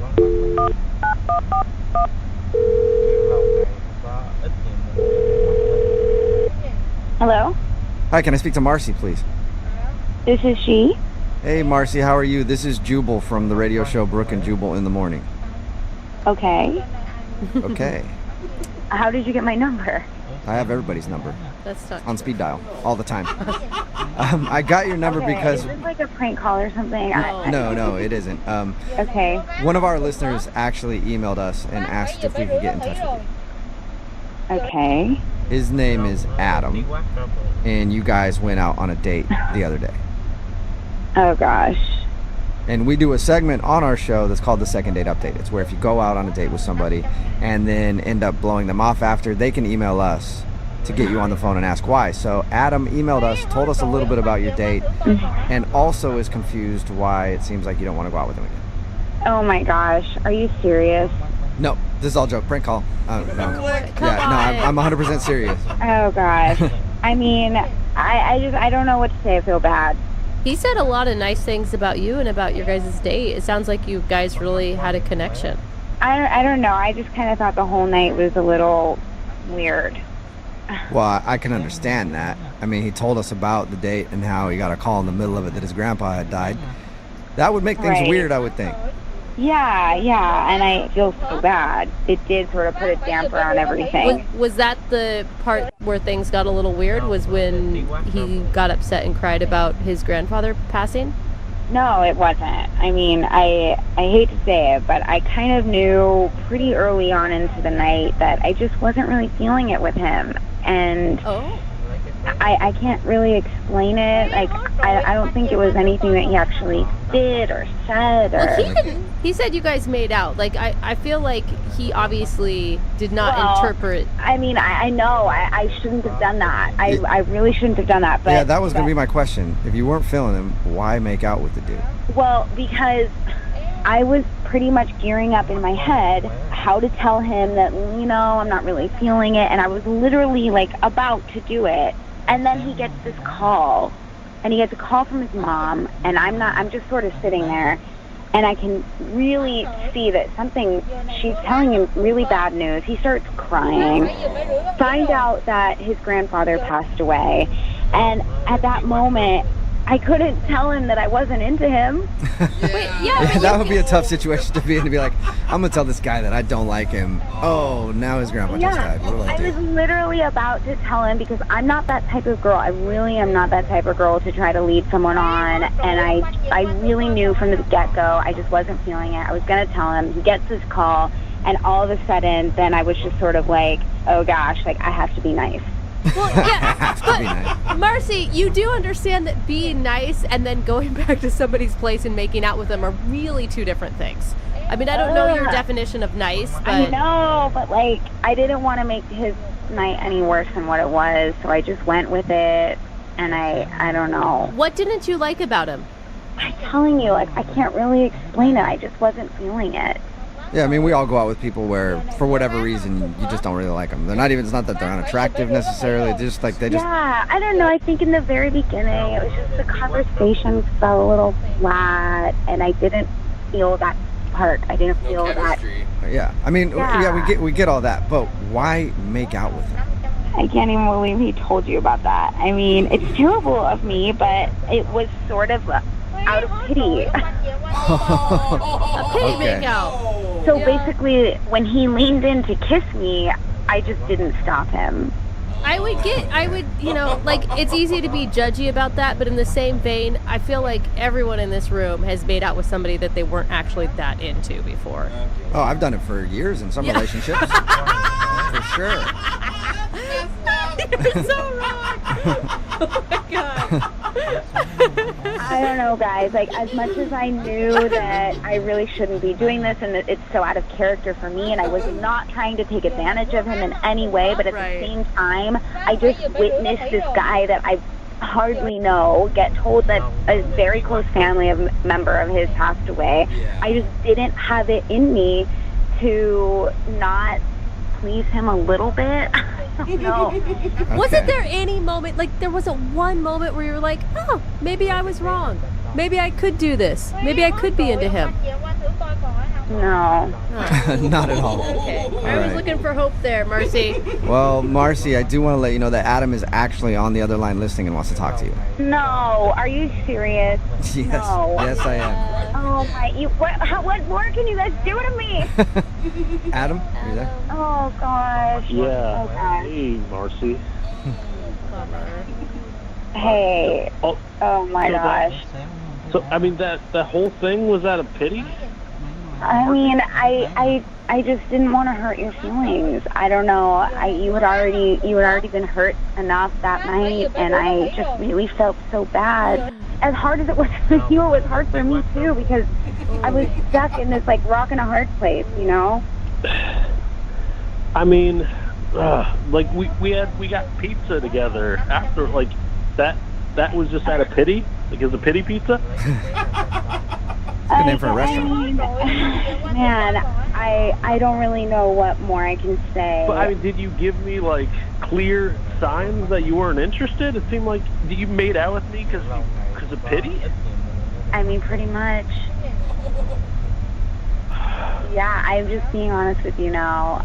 I mean, you called the radio station. I don't know what more. I just. I mean, you used a lot of tongue for a pity kiss, right? Oh gosh. Okay. Yeah, I mean, you know, Marcy, a pity kiss has a certain amount of tongue. Were you going overboard on the tongue with your pity kiss? It was not a non-committal makeout session, you know? Like I said, I felt really bad. I literally said I had to do something to like make your night a little bit better, and I don't know what else I can say. Wow. I mean, you are a very talented actress then, because you know, this performance and what you did the other night, like, I can't tell what's real and what's not anymore, honestly. I mean, what's real is that I think you should just try to move on. Ooh. Just because I did that, I don't think it means that I have to go out with him again. It was just. A second one would be another pity. Yeah. And there's like 2 pity dates, basically. Yeah, and now we've gotten in too deep. You know what I mean? It's. I mean, I can't believe you would do that. If that happened to you and one of your relatives died, I would do the respectable thing and just walk away. Just get out of there. Okay. Yeah. Guys, like, I don't really. This is getting to be too. I tried to be nice. I really did. I'm really sorry. Okay, well, don't be sorry just yet, because I do have to ask you if you'd like to go on another date with Adam. We will pay for it. Would you like to go on a second date? No. Okay, I thought that was coming. Adam's like, I didn't even want you to ask that question anymore. Marcy, you are a real piece of work, just like leading a guy on like that. That's Seriously? unbelievable. Okay. This is taking me back so much. I was literally just trying to be nice to you. I was trying to support you. I mean, is there anybody here that can back me up on this? Am I crazy or something? I was just trying to be nice. No, they're not going to back you up. Okay, guess not. Well, either way, kinda get Adam, it. you didn't get your second date, and at least you know why now. And Marcy, thank you for taking the time to talk to us about it. I appreciate it. Yeah, now I feel 100,000 times worse. Need LASIK? Trust the experienced team at the LASIK Center at Evergreen Eye Center. No glasses, no contacts, no limits. What will you do? LASIK at evergreen.com. Moving 92.5. Brooke and Jubal's second date update. Today, a dude named Adam is on the phone for a second date update, and his email said it was one of the worst, but also one of the best dates of my life. Huh. So I'm really interested to hear what happened. Hey, Adam, what's up? How are you? Hey guys, how's it going? I take it the good outweighs the bad since you're on the phone with us trying to get a second date update. Yeah, I don't know. It's like one of those dates that kind of like you didn't think would go too great, but then it just, you know. Didn't go great, but also went great. Yeah, we totally know what you're saying. No clue what you're talking about. Why don't you tell us? Okay. The girl you want to call today, what's her name? Marcy. Marcy, all right. And how did you meet Marcy? We met at a bakery. Oh, that's kind of cute. Were you guys both buying bread at the same time and you reach for the same loaves and your hands touched? No, I had to put a little more effort into it, but I was just there, you know, getting coffee and stuff. But she was picking up a cake, and I thought she was kind of cute, so I sort of just struck up a conversation and was like, "Hey, is that cake for me? Because it's my birthday." Was it actually your birthday, or is that just a line? Oh God, no. No, okay, not even close. All right. Well, fabulous pickup line. I would have worked on me. It obviously worked on her.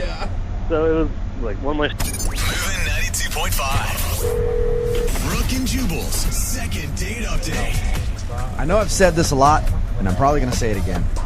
But today's second date update is one of the weirdest first date stories I've ever heard. How do they keep getting more strange? Yeah. And this one is not like crazy, like nothing, oh my God, wild happened. Just the dynamic of it is really weird. Ethan is on the phone with us right now. He wants to call Callie.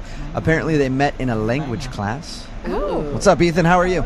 Hey guys, how's it going? Good. What sort of language were you learning when you met Callie? Spanish. Nice. Cali is caliente. No? Get it? She's hot? All right. I don't know if they got to that chapter yet. I wasn't a good student. Oh, okay. Yeah, he's like, I don't even know what that means. So you met this girl in your language class. What'd you like about her? Just, she had great eyes, you know, that kind of just like draw you in. She had a real kind of kind spirit too. Like she seemed like she was real just sweet. Did it take you back to high school where you tried to position yourself next to her at the start of every class? There was a weird disconnect where I was like back in this kind of awkward high school-esque crush. Yeah. You're like walking in there, finding someone who's weaker than you, shoving them over and stealing their seat just to show her that you can dominate somebody else.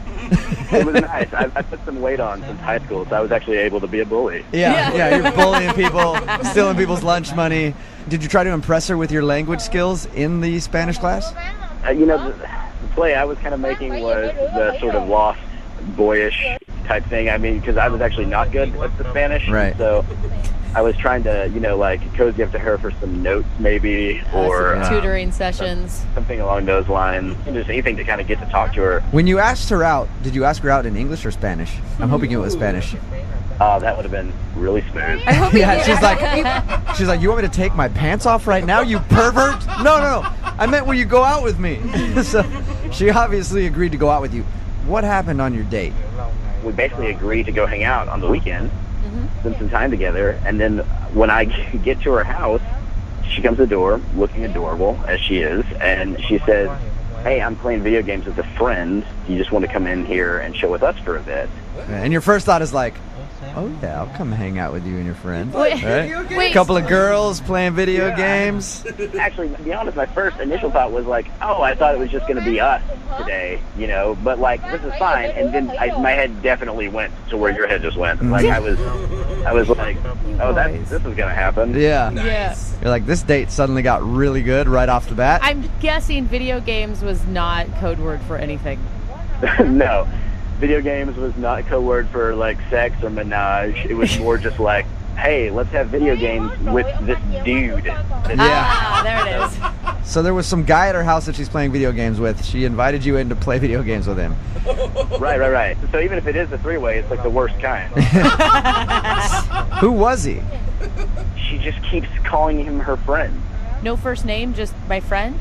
Well, no, his name is David. Oh, okay. But she's just really casual with him, and they're just kind of sitting there, kind of like it's like a Saturday morning. Like, you know, I like video games. It's fun. So we played for a while, and then she's like, we should go bowling. And so I'm like, okay, her and I are going to have some time together. You know, I can do the whole, like, oh, I'll show you how to throw the ball thing. And he just comes out and gets in my car. What? So you spent your whole first date with her and another guy.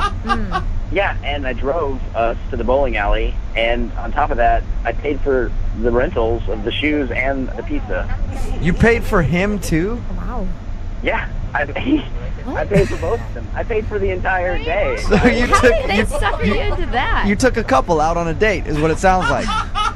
So nice of you, Ethan. Yeah. At any moment during your date with the both of them, did you feel like maybe they were actually hoping that it could lead to some sort of menage between you guys? Oh, like maybe they are a couple and they were trying to have you join in the fun. Definitely had this paranoid thought in my head the whole time, like, oh my gosh, I'm going to have to sleep with him to sleep with her. And did it end that way? It did not end that way. Oh. Basically, I was like, she kind of at some abrupt point, she was just like, let's just go home. And I was like, okay. And she's like, yeah, do you mind dropping us off? And so, Jeez. so I definitely dropped him back off at her place with her, and then I left. And you actually want another date with her? I kind of just want to find out what's going on. Yeah. Because I really, she's cute and she seems great. And class is over now, so I'm not going to really have the opportunity to run into her anymore, you know? So I just kind of like to figure out what she's at. It's more just like an unsolved mystery of who this guy was. Kind of a Robert Stack situation, yeah. And it wasn't a roommate. We know that for sure.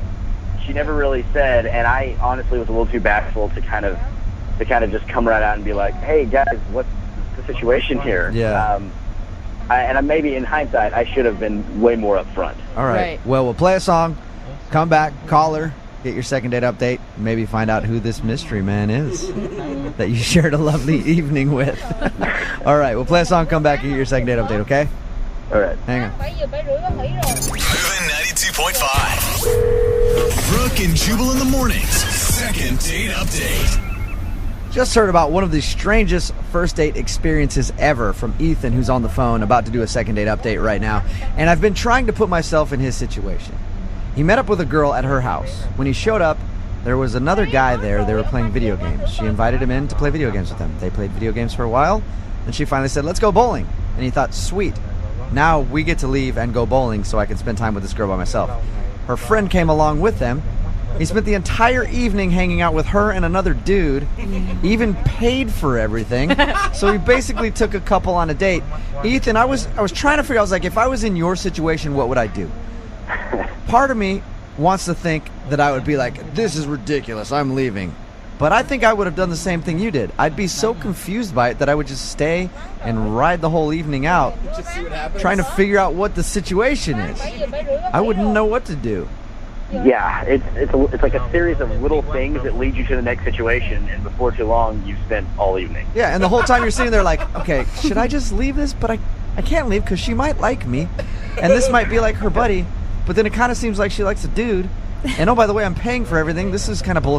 But, like, I don't know. I think I would have stayed the whole time too. So we're about to call Callie and find out who the dude is, first of all, because I want to really know who that is. And if Jubal's theory is right and maybe they were looking for a really good time with you, are you still down? If I can, like, get in first and then just find an excuse to leave. Yeah, you'll do a three-way with them as long as you can be first and then leave before the thing is over. All right. Yeah, that's what I said, too. I was like, maybe they're a swinger couple, and she invited you over hoping that would lead to something, and then you weren't picking up on cues. Mm-hmm. I mean, I've never encountered that particular situation before, so I don't know that I would know the cues. I hope not. All right, I'm gonna dial this phone number right now, see if we can get her on the phone and find out who this mystery man is.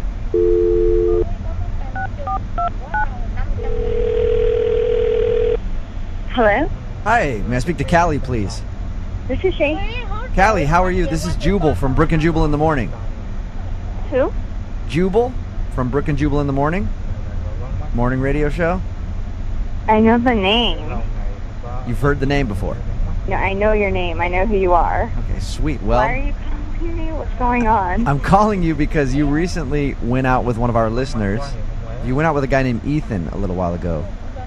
Do you remember meeting Ethan in your language class? No. Yeah. I mean, we didn't go out, but yeah. Okay, so you didn't go out on a date with Ethan. No, not yet. I think he's cute. You do, but you want to go out on a date with Ethan. We'll see. Wait, so he called you?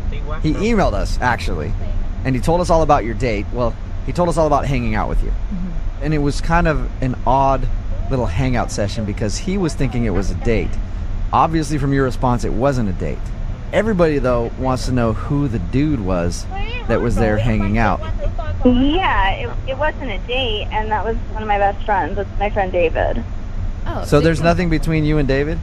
No, he's been one of my best friends for like 5 years. So when he asked you to hang out, you just thought it was just for fun and that you guys were hanging out and your best friend could hang out too. Yeah, no, he just asked if we could hang out, so I invited him over. So he came over and hung out with us, and then we all went bowling, and I mean, they hung out, they were cool, which was good. I mean, that's really important. Yeah, totally. So you're not a swinger? And there's that. No, why? Oh, man. Callie, that was my theory. Was that the dude was over there on purpose and you were hoping that he and Ethan could get to know each other very well with you. No? Wait, who said that? I said that. Oh, okay. And I'm wrong? You're not a swinger? No, I'm definitely not a swinger, but I know some if you want me to give her your number. Well, all right, well, maybe we can talk later, Callie. Not right now. But you can see why I would ask the question, though. It's kind of weird when a guy says, hey, let's hang out, and you're like, sure, come over, and then you come over and there's another dude there who continues to follow you throughout the night. He pays for everything. It's like he... Follow me, like, that's my friend. We invited Ethan to come out with us. I don't understand what's going on right now. Like, this call is weird. Well, but Ethan thought it was... Well, I understand the call is weird. Thank you, by the way, for staying on the phone with us and not hanging up. I appreciate that. But Ethan thought he was going... You guys are cool. I'm just trying to get a handle on what's going on. Well, Ethan thought you were going on a date. And Ethan thought he was really clear that it was obvious he was interested in you.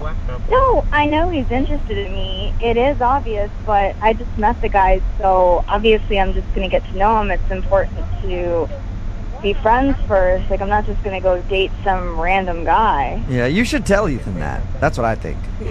I haven't talked to him. I mean, I guess I will when I see him. He hasn't called. Callie, why don't we change the fact that you haven't talked to him? Because he's actually on the other line right now. What? Hola. Hey, Callie, how's it going?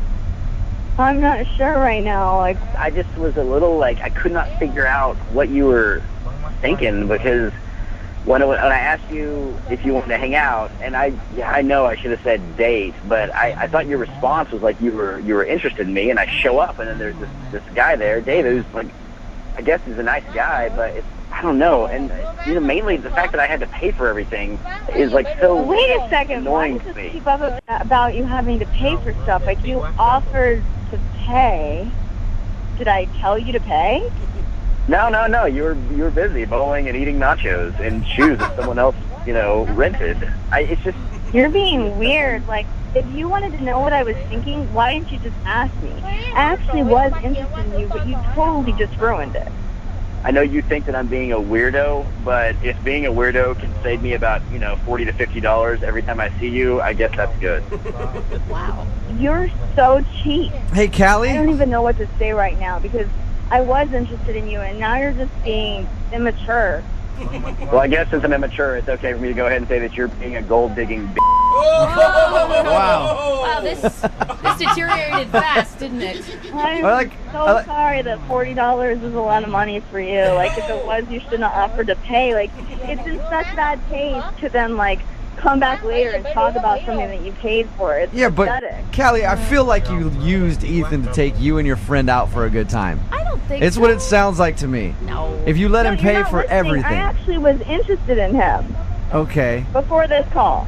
Did you ever offer to pay at all, or did he just go the whole time? Was Ethan like, "Oh, I'll take care of it. It's cool. I'm a cool guy. I'm Ethan. I'll just pay."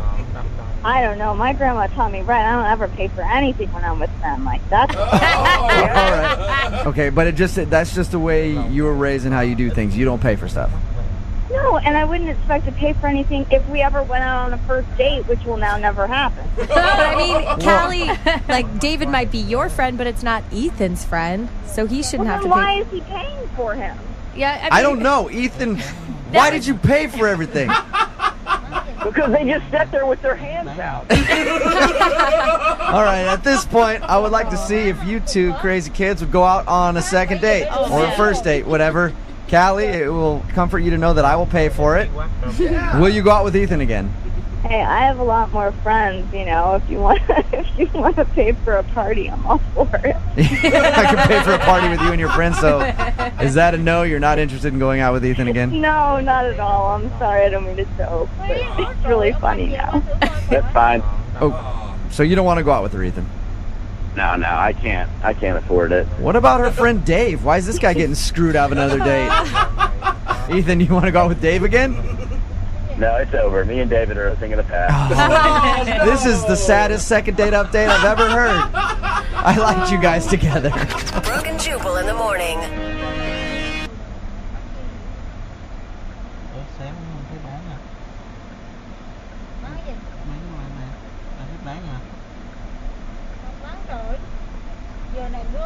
Today's second date is going to be an interesting one. We don't get a lot of requests from people who haven't seen somebody in a long time, but every once in a while we do. And Nova is on the phone today for a second date. The guy she wants to call, she went out with over a year ago. Whoa. Almost 2 years ago, it says. And her reason for wanting a second date with the guy is definitely something we've never done on this show before. I'm not going to tell. I'll let her tell it. Nova, how are you? Good. How are you guys? Not too bad. So, what's the name of the guy you want to call today? His name is Craig. Craig, and you went out with him like almost 2 years ago? Yeah, it was a little over a year and a half ago. And were you the one that didn't call him back originally? Yes. Why? Okay.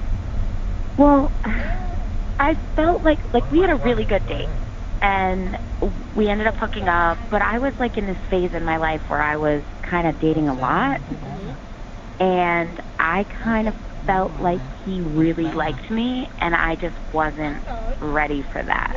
Okay, that makes sense. Now you're ready. Now you're ready for it. Kinda. Or open to it at least, right? Like, yeah, I mean, I have sort of a different motive for wanting to reconnect. What's your motive? So after I ghosted him and blew him off, a little bit later, I found out that I was pregnant. What? Wait, with his kid? To be 100% honest, I can't say for sure. Oh my Okay. God. So there's a couple people that it could be. Yeah. This is dramatic. This isn't just a date, this is a life. At the time, because I didn't know and I was sort of ready for it, I decided to do it on my own. So I have a beautiful daughter, and now that she's getting a little older, I'm kind of curious about her genes and where she comes from. So she's almost 2.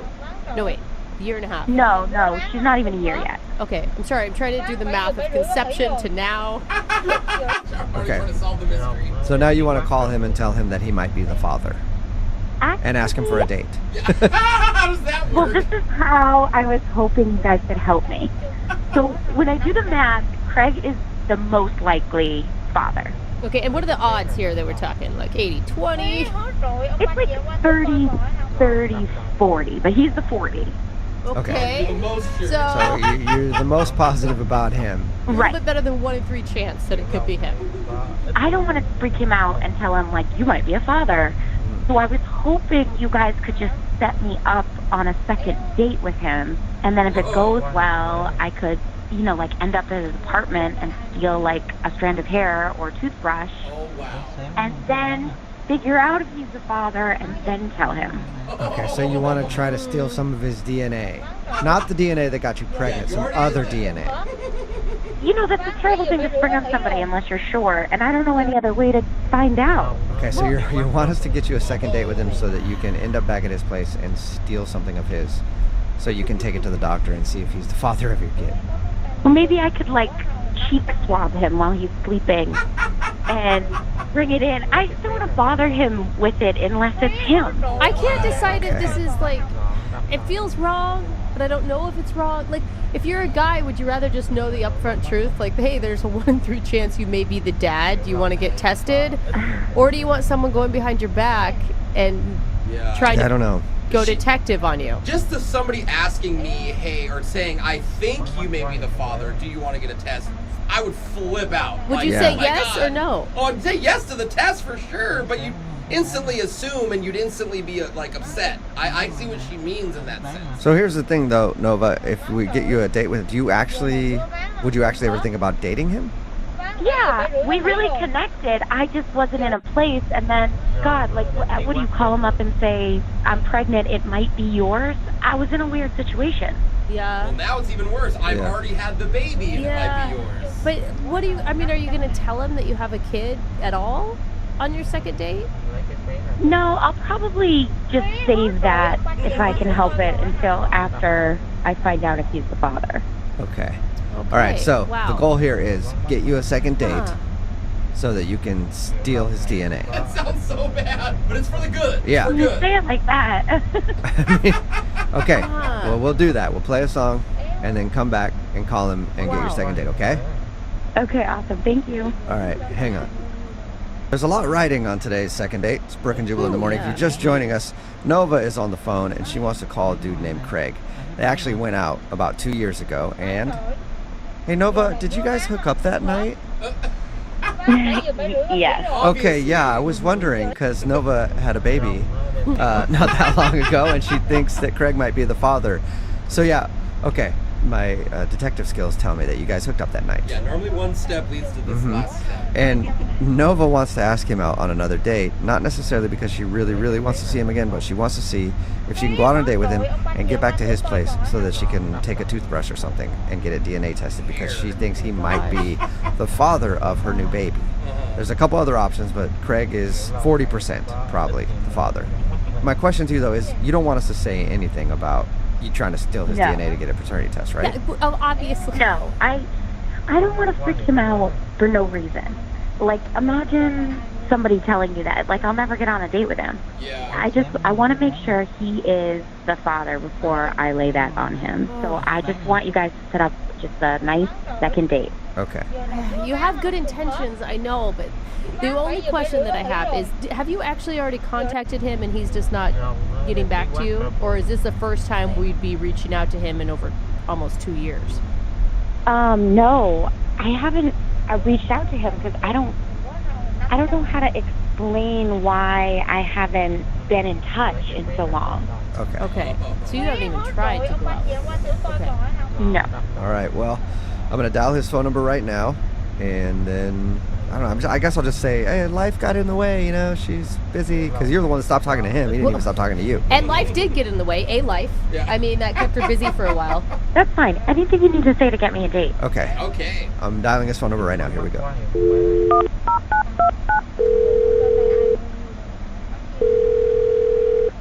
Hello? Hi, may I speak to Craig, please? This is he. Craig, how are you, man? This is Jubal from Brooke and Jubal in the morning. I'm sorry, who'd you say this was? This is Jubal from Brooke and Jubal in the morning. It's a radio show. A radio show? Uh-huh. Did I win something? No, not yet. You might have. I'm calling you today because we do a segment on our show. It's called The Second Date. It's where if you go out on a date with somebody and then end up not calling them after, they can email us to get you on the phone to try to figure out what happened. And we got an email about you the other day. Really? Mm-hmm. You been out on any dates recently? No, not in a long time. Okay, you go on a date about 2 years ago? Almost 2 years ago. Maybe. I need dates and times of all of the dates you've been on in the last 3 years, just to make sure we're safe. Are you guys messing with me right now? Because no, I'm not. Well, that part he was kidding about, but we got an email from a girl named Nova. You remember Nova? Yeah. You went out with her probably about 2 years ago. Do you have a good memory of who she is? Yeah. Sounds like you don't at all. sure. You remember her? I remember Nova, yeah, but I mean, we went out on one date and then she kind of ghosted me. Yeah, she told us that, and she feels bad about that. She's actually thought about you a lot since then, and so she emailed us to see if we could get a hold of you and ask if you'd go out with her again. So, let me get this straight. She emailed you, and now you guys are calling me on her behalf 2 years after we went out on our date. Yeah. Yep. To ask me out on a date. Yes. A lot can happen in 2 years. You're not, I mean, you said you haven't been on a date in a while, so you're not like, you know, you don't have a girlfriend or anything now, do you? Actually, no, not right now. So that's good timing. I'm just kind of curious as to, like, why she's calling me now. Because, like, I tried calling her. Were you mad after she ghosted you? Yeah, I mean, I wasn't happy about it. I thought we had a good time. What she told us is that she just wasn't ready for a relationship, and I mean, I think that maybe it scared her almost a little bit, like that there was potential between you guys. Okay, so it seems a little weird to call somebody up after 2 years. Like, yeah, she thought about me after all that time. It just doesn't. It proves that she's been thinking about you a lot. You know what, Craig? Why don't I just let her tell it? Because she's actually on the other line listening and wants to talk to you. Are you serious? Yep. Hey, Craig, it's a blast from the past. Nova is on the other line. Nova, are you still there? Yeah. Yep. Hi, Craig. Hey. How are you? I'm okay. How are you? I've been good. I heard you're single now. That's cool. Can I ask, like, why you blew me off in the first place? I know that back then I didn't do the right thing. I really liked you, and I could feel that you really liked me too. And I just felt like I wasn't in a place in my life to give what the relationship could have deserved. Right. I know that I should have at least said something to you, but I just didn't know what to say, and you know, it was the wrong thing, and I'm sorry. And I was hoping that you would go out with me again. So you didn't feel like it back then, but now you do feel like it. Right. You know how it is, Craig. Like, you might stop talking to somebody, and then you just get this feeling in your belly, like, oh man, I gotta talk to him. You know, like you just think about him, you get butterflies, you get funny feelings in your stomach, you know, and then you think about him for a long time, and then you might reach out to him later. I think that's just what's going on here. She's been thinking about you for a while. Doesn't want you to get I away. think that we went on one date, and the fact that you're still on my mind could mean something. Well, I mean, if it was like a week later or like even a month later, but like 2 years and you don't even reach out, like I called you, I texted you, and you just, like, you could have at least been decent and just, you could have just told me that you were in a different place or something. You could have just told me that at the time. Right. I know, I did not do the right thing. And I know it's only been 2 years, but I have matured a lot and been through a lot. And I mean, I think about all of the guys that I've dated, and there have been a lot. And you were the nicest, sweetest guy that I came across, and I just felt like I had to take this chance and reach out. So you dated a lot of people. Does that mean like you hooked up with a lot of people? Wait, is that a bad thing, Craig? I mean, you guys weren't dating. I don't know, like somebody goes out, they start dating a bunch of people, and then they just want to go through the cycle again. Like, I don't want to just be somebody that just gets used and disregarded. You don't want to be like a booty call every 2 years? 2-year booty call? Yeah. If it has, it's been over a year since I've dated. And Craig, I mean, you got to give her credit. She admits that she handled the situation wrong. She didn't try to, like, play you and bring you down a path and then dump you. Like, you got to have some respect for her there. I mean, I know it sucks to be ghosted, but she's owning up to it. Yeah, like, is there a problem? Are you seeing somebody else, or? I mean, honestly, no, I'm not seeing anybody. I was dating somebody for a little bit, but we broke up a couple of months ago, so, like, I'd be interested in catching up and seeing what's been going on, over this last year with you. Oh, you would? Good. Okay, well, Craig, I'll officially ask him, would you go on a second date with Nova? We will pay for it. Just the date.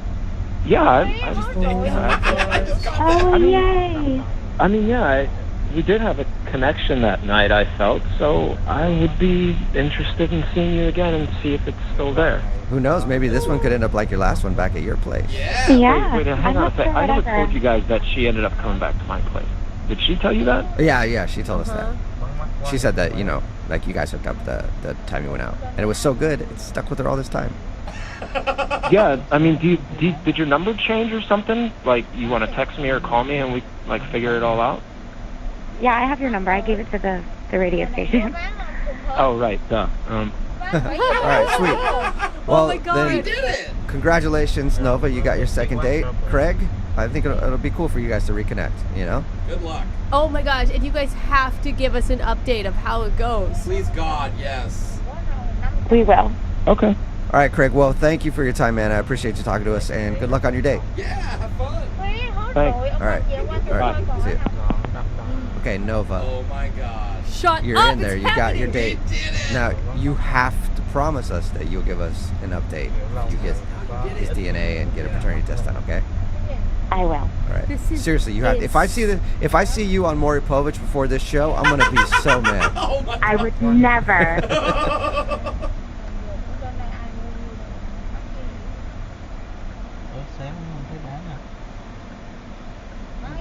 Whenever people hear someone's an artist, there's a lot of stereotypes that come with that. That they're financially strained.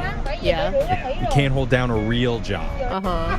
They never dress properly. They're socially awkward. Yeah, true. Do lots of drugs and alcohol. Oh yeah, now we're talking about artists. Sounds like a good life. I mean, they're basically one step above radio people. Yeah. Maybe that's why I'm envious. Yeah. Because we're all those things, but at least the artists have a little bit of talent. Yeah. Oh, but I have a quote problem. Yeah. Like, come on, I'm an artist. Nobody ever says you got a face for art either. Right. So I feel very, man. very honored to be speaking with a real artist who needs our help with a second date update today. His name is Seth. What's up, Seth? Hey, how's it going? Oh, you're too happy to be an artist. Are you trying to be Bob Ross or something? No, what are you doing, that's man? where the drugs come in. Oh, okay. Yeah. Like I was saying, so we're not all moody and depressed people, but we some of us do actually make a living selling our paintings. That's awesome. So you're a painter then? I am, yeah. I have a specialty, actually. I've developed this sort of niche for myself over the years. I've been painting pictures of crabs. And, they do okay. They don't, I'm not... Okay, so if we go to the art expo and we ask for the guy with crabs, they'll point us in your direction. Right. That does happen. Okay. But it's not like crabs like you might be thinking. It's sort of like crabs as if they were like members of society. I like it. It's like the dogs that are playing poker, but instead it's crabs. Exactly. Yeah. Like crabs on a taxi, crabs getting a tattoo. I actually have one which I thought was really kind of ironic. Crabs at a restaurant ordering lobster. Oh, the irony, there's symbolism there. Didn't you call about a date though? I mean, this is great, but I just want to talk about I think we're talking to in 100 years, people are going to look back on Seth kind of like Leonardo da Vinci, like underappreciated in his time, and your crab paintings are going to sell for millions of dollars. All right. Legendary name is Seth. Yeah. Great Seth.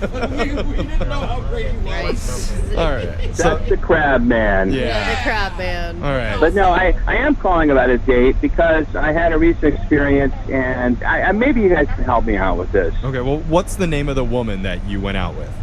Her name is Michaela, and at an art exhibition, I was selling my paintings, and she was very interested in one, and actually she bought one from me, which was super cool. So. All right, so you were able to pay for the dinner when you guys went out. Sweet. That's right. It's nice to give woman crabs on the first meeting, but that's cool. Did you ask her out? Is that something you typically do with customers? She bought the painting, and then she just kind of hung around. As we were talking, she was just asking me about my work, and I started flirting with her a little bit. I started using, some jokes that I tell, the crab jokes.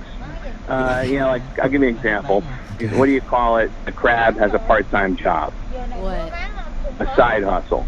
because it hustles to the side because crabs move sideways? That's a thing. Yeah. Anybody? That's a highbrow crab. Okay. Yeah. I didn't get it. There's a little bit of a dad joke there. Anyway, so she and I are talking, and we actually bonded over our mutual love of coffee. We both drink a whole lot of it. Coffee, okay. I mean, like 8 to 10 cups a day. Hey, no wonder you're talking so much. Yeah. Yeah, I've already had about 4 cups so far. Wow. A couple months ago, I bought a really high-end quality espresso maker. It cost me about $2,000. It's amazing. Oh, damn. So I told her about it, and she said that she wanted to see it, and I was like, well, great, that's my in, and so I said, well, if you'd like to, after I close up here today, we can come over and I'll make you a cup of coffee, and we can hang out a little bit, I mean, that's honestly the least innocent cup of coffee date I've ever heard. Yeah. I mean, that's an old cliche when you invite someone up to your place for a cup of coffee. Yeah. But you're talking an actual cup of coffee. Yeah, come for the coffee, leave with crabs. All right. Yeah, anyway, so she comes over, and I fire up the machine. I make a couple espressos. I steam some milk, and ask her how she likes it. I've got not just a maker, but I've got a whole set there that I could just make any kind of coffee drink imaginable. Okay, so you got Starbucks inside your apartment. Mm-hmm. Literally. So was she impressed? So she seems really impressed. She said she loved it. We talked for a little while, and then she decided that she had to go home for some reason. Personally, I think that we were starting to connect. We were having sort of a spark, a moment between us, and I don't think she wanted to take it so soon. I mean, she may have not even thought that this was a date. Yeah, so was there any part of this experience that was very romantic for you? Well, I feel like there was a strong connection. It was flirty, it was just there. There was a... Yeah, you say that, but she's not calling you back, so you obviously read something a little wrong. Can you think of something that went wrong? Well, I don't know. I mean, like, when she started to leave, I took her downstairs to get her Uber. I tried kissing her, but she pulled back from the kiss, so that didn't work out so well. She actually hit her head on the car as she pulled back. Oh. Like, no, she didn't hurt herself, It's just a little bump, I just picture her, like, trying to climb into an Uber, and you're leaning over, following her with a kiss, and she's, like, trying to scramble away as fast as she it can. sounds so terrible. I swear I'm not a creeper. Yeah, you don't seem creepy. Yeah, I mean, nothing about what you've described sounds like it would be a reason for her to not call you. Is there anything awkward or weird that happened during your encounter? Okay, there was one point where we bumped into my ex-wife, but it really was like no big deal. How did you just gloss over that? I mean, I thought for sure it was hitting the head while trying to escape a kiss, but where did the ex-wife come in? Yeah, it really wasn't a big deal. I mean, it was quick. My ex and I, we've been divorced for about 5 months, and we just ran into it. She said hi. It was nothing. I can't imagine that had anything to do with it. Yeah, I can. I can imagine real easily that it had something to do with it. All right, well, we're going to play a song. We'll come back, and we'll call Michaela for you and try and get you your second date update, okay? I appreciate it. Thank you so much. All right, hold on. All right, if you're just tuning in, we're on the phone with Seth, a.k.a. the Crabs guy.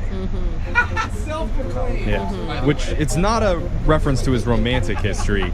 Seth's an artist that specializes in painting crabs in human-like situations. I love it. I want to buy one. Yeah. I kind of like it too. One pincher is bigger than the other. It Right. just kind of makes a funny dynamic. Yeah, just imagine just crabs playing basketball, crabs eating tacos. Oh, crabs eating tacos. Yeah, you get it. He does all the funny things that crabs do in human situations. Yeah. So Seth met a woman named Michaela while selling his art in an expo, and they had a nice day together. She bought one of his paintings, they bonded over their mutual addiction to coffee, and he even showed her his $2,000 espresso machine back at his place. And there was an awkward moment at the end of the night where he tried to kiss her at her Uber, and she pulled back and ended up hitting her head on the car door. But beyond that, he's not really sure what could have caused this date to implode. Yeah, he nonchalantly adds at the end that he ran into his ex-wife Oh, who right. he's only been divorced from for 5 minutes. Yeah. Or 5 months, whatever, same difference. Yeah, he did drop that in there too. So one of those things must be the reason. No But wonder he can't figure it out. what are you feeling here, Seth? Yeah, I don't know. I really hope that you guys can convince her to see me again. I think she was a lovely person, and we hit it off, and we had a great time. You didn't describe your interaction with your ex-wife at all. Like, I feel like we need some sort of background on that before we call this girl. Honestly, it was so inconsequential. I mean, it was nothing. It was just sort of like a high and by kind of moment. All right. Well, I don't know. I mean, it's only 5 months. Whatever. let's All right, call you say Michaela so. and see what she has to say, because we could speculate about this all day. We just got to get to the bottom of it and make a call. You ready to do this, Seth? Yeah. All right. Let's dial the phone number right now. Here we go.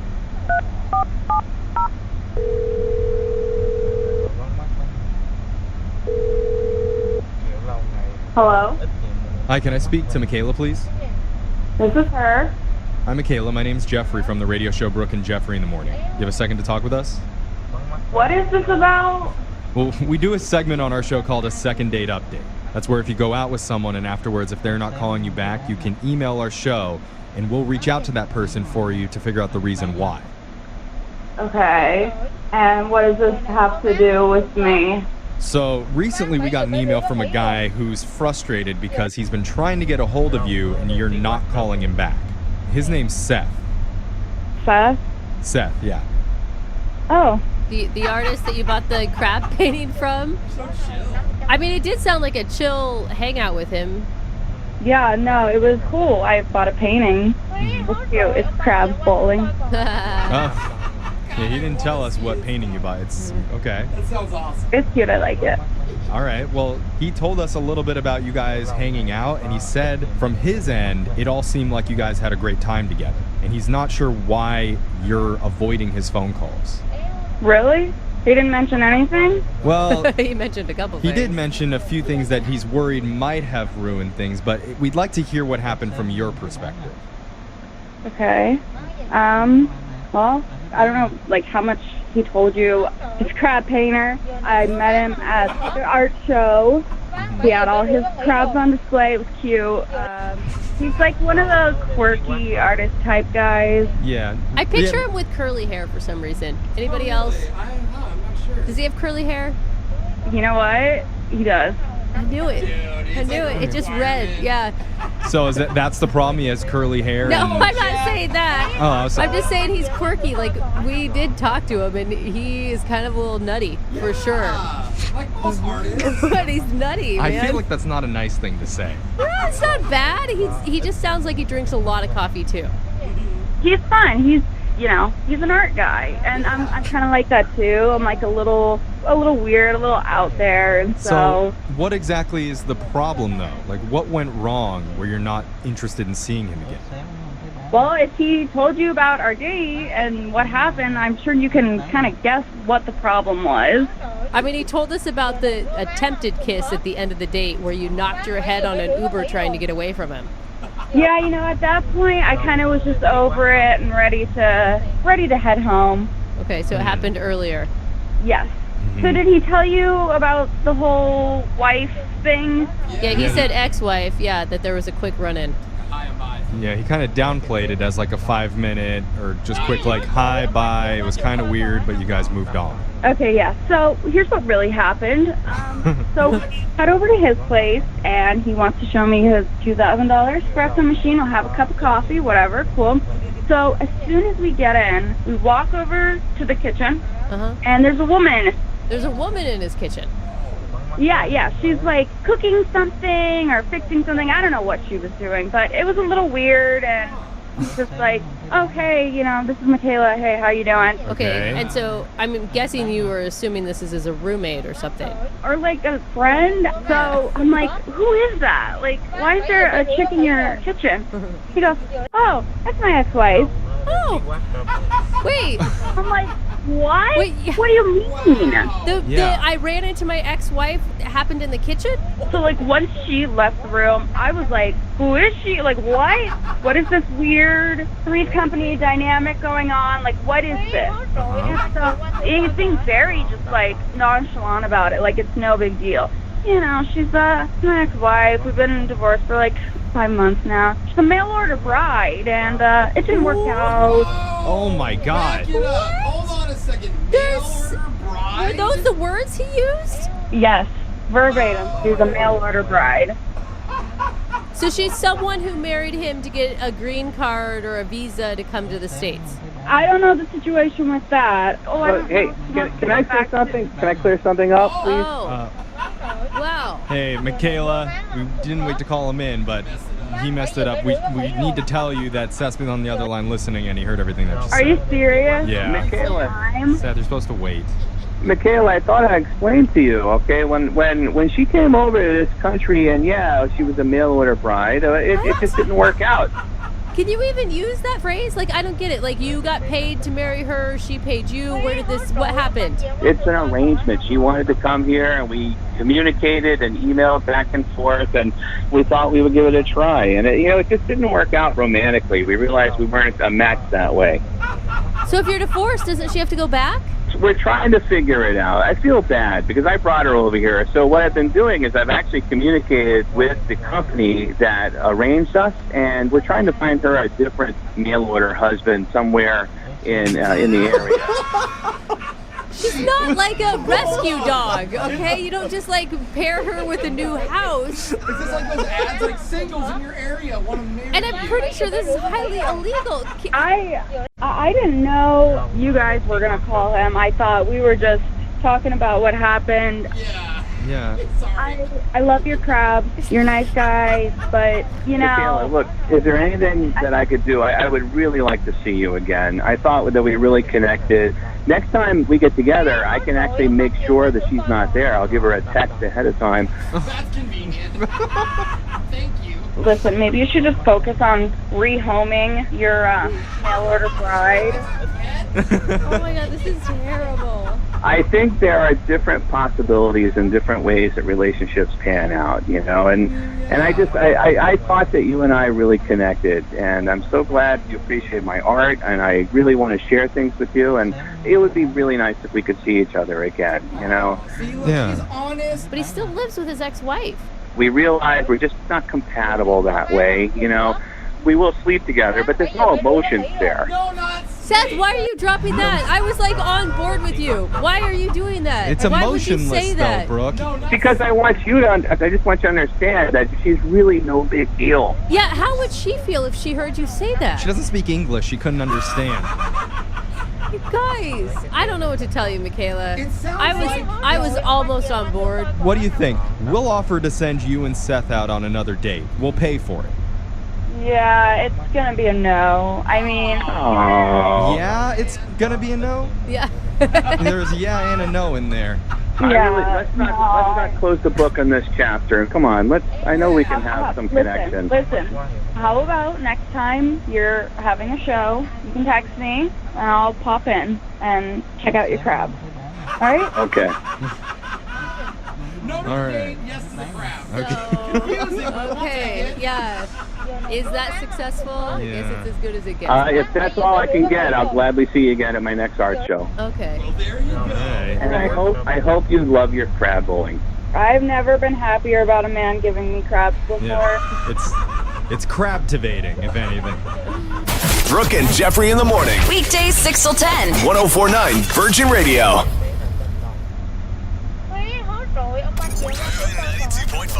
92.5. Brooke and Jubal in the mornings. Second date update.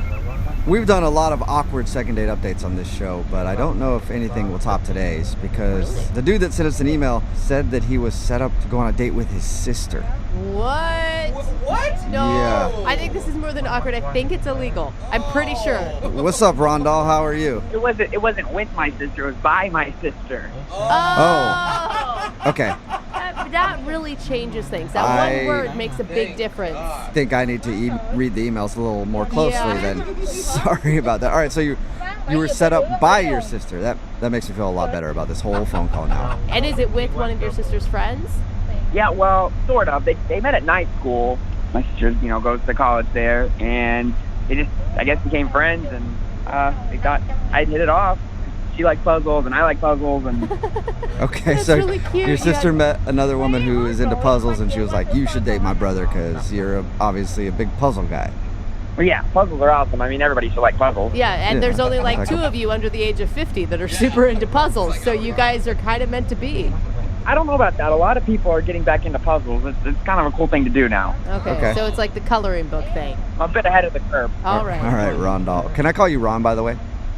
That's short. I prefer Rondal. I've never heard a name like that. Is Rondal your first and last name, or is that your first name? No, Rondal's my first name. Okay. So, wait, you guys.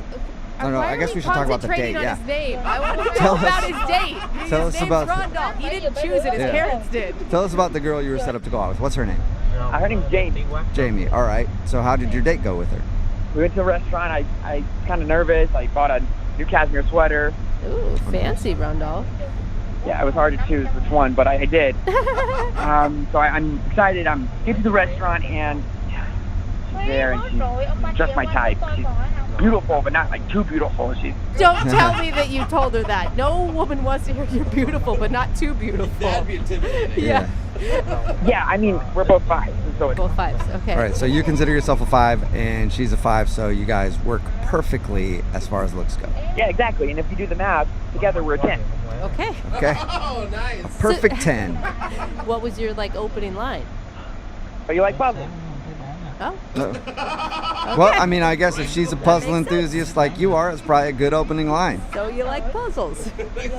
Did it lead to good conversation? Oh, yeah. Everything went beautifully after that. I mean, she lit up. We traded phones with each other, and we both showed each other pictures of puzzles we'd done. Oh my God! Wow. And that you both have galleries of puzzles on your phone.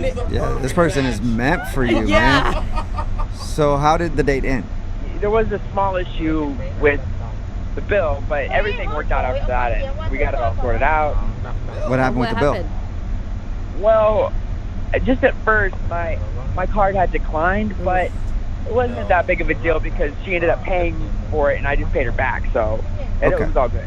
Okay, so All right. you had cash, or you paid her back later, like Venmo or something? So I ended up driving her home like a gentleman, but we stopped by my place on the way back so I could pay her.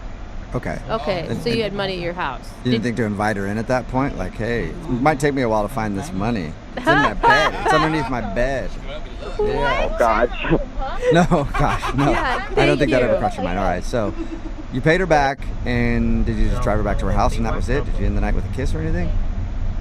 Oh gosh, no kiss, no kiss, but it's okay. I like to become friends with someone before that happens. I mean, kissing on the first date. Yeah, I know. I'm risky like that, though, you know? No, you're so cute. So why do you think she's not calling you back then? If you guys are perfect for each other, you both share a love of puzzles, and everything seemed great. I keep asking myself that same question. Have you talked to your sister about it, since your sister's the one that set you up and she's friends with her? Yeah, she doesn't want to get involved in it, really. That's never a good sign. Yeah, so I reached out to you guys because I just don't know what to do. You know how hard it is for a single guy to meet someone who loves puzzles as much as I do? Yeah, I bet I would the imagine dating pool hard. is very shallow for Yeah. you. All right. It is. Well, we'll play a song, and then come back and call her and get your second date update, okay? If you guys can get her to go on a second date with me, then I'll give y'all all a free puzzle. Nice. Free puzzles, dude. I'll I do want a free anything. puzzle. You should see some of the things I've done for a free puzzle. All right, this is gonna be easy. We'll get your second date update right after this. It's Brooke and Jubal in the morning. Moving 92.5. Brooke and Jubal in the mornings. Second date update. Right in the middle of a second date update, and if you're just tuning in, Rondal is on the phone. And real quick, I want to congratulate you, Rondal. Oh yeah, what's that? Well, because I think you're the only person who has actually figured out how to get a successful second date update. What do you mean? Bribery.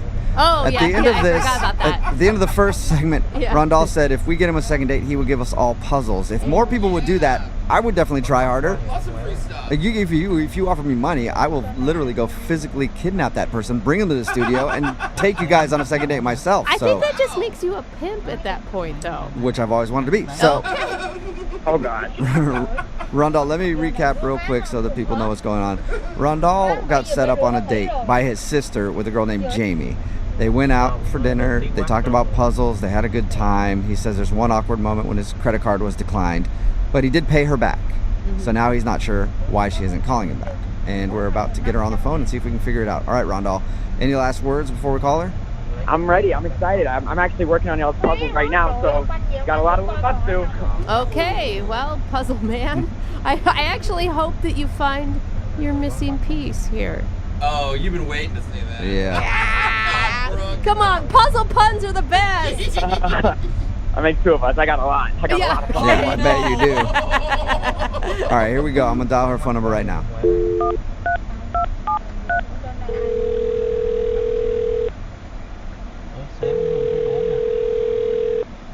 Hello? Hi, is this Jamie? Yes? Hey, Jamie, what's up? This is Jubal from Brook and Jubal in the Morning. How are you? Who is this? I'm sorry. Who is this? Jubal from Brook and Jubal in the Morning. It's a radio show. Oh, okay. Okay. Okay.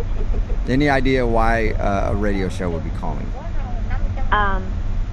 No. We do a segment on our show. It's called the Second Date Update. That's where if you go out on a date with somebody and then they end up blowing you off, you can email us. We'll get that person on the phone to see if we can figure out what happened. So somebody went on a date with you recently and you haven't called them back, so they got in touch with us. Oh, okay. Have you been on a lot of dates recently? I mean, a couple. But, I don't. Oh. Okay. There's a lot Now of did you noises just coming remember? out of Yeah, you you're- right now. I'm not sure what's going on in your head right now. Do you think you know who it is? Yeah. What's the name? Rondon? Yes! You win the prize. Okay. Rondal emailed us because he said that he really enjoyed going out with you. He thought it was cool to meet someone else who's into puzzles like he is, but now you're not talking to him. Yes, that's accurate. Did you not? You just didn't like him for some reason? Well, he's fine. He's a nice man. He's cute in a nerdy kind of way, and it was just we were having a fine time talking, and he was showing me pictures of his puzzles, and Do you meet other dudes out there who are just as into puzzles as you are? Oh, well, I mean, I'm not that into puzzles. I mean, I like it to do a puzzle if I'm bored or, but I'm not like into it. Okay. So you like puzzles, but you wouldn't classify yourself as a puzzle enthusiast. No, I don't like, have a bunch of puzzles, no. Okay. So was he too into puzzles for you? Was it kind of a turn off? No, it's sort of cute the way he's so enthusiastic about it. He's very animated, but it's not I'm not as into it as he is. Okay. Well, did you have fun with him though? Yeah, I mean it was fine. I mean everything was just, it wasn't the greatest, but it wasn't the worst. It was Okay, it got a little bit awkward. It just got a little awkward. So it did get awkward. Yes. Okay. Oh yes. He didn't really have a moment. Well, he had one moment he told us about where he thought it might have gotten awkward, and that was because his credit card got declined, but he paid you back. So. Well, yes, his credit card got declined 3 times. Oh, that sucks. That's the worst. I mean, anyone can relate to that, though, right? I can relate. I mean, I really wasn't upset about it. I happily paid with my own card, and he said he was going to pay me back, and really was not a hitch at all for me. That was not the awkward moment. Okay. Do you mind telling us what the awkward moment is? He was driving me home, and he had to stop at his house to go in and get the money to pay me back for the dinner. And he did not try anything sketchy, because I kind of thought at first that was it. Oh, like he purposely gets his card declined and then goes, oh, we got to drop by my house so I can get money. All right. No. But he didn't ask me to come. I mean, I sat in the car. 5 minutes later, he comes back down with this, folder. It was like a booklet, that little thing. And he, scrambles it about and, gives me 4 or 5 little pieces of paper that turned out to be postage stamps. Like stamps that you use to mail letters? Yeah, but they're collectible stamps. He has a stamp collection. Was he just showing you them? Like he wanted to...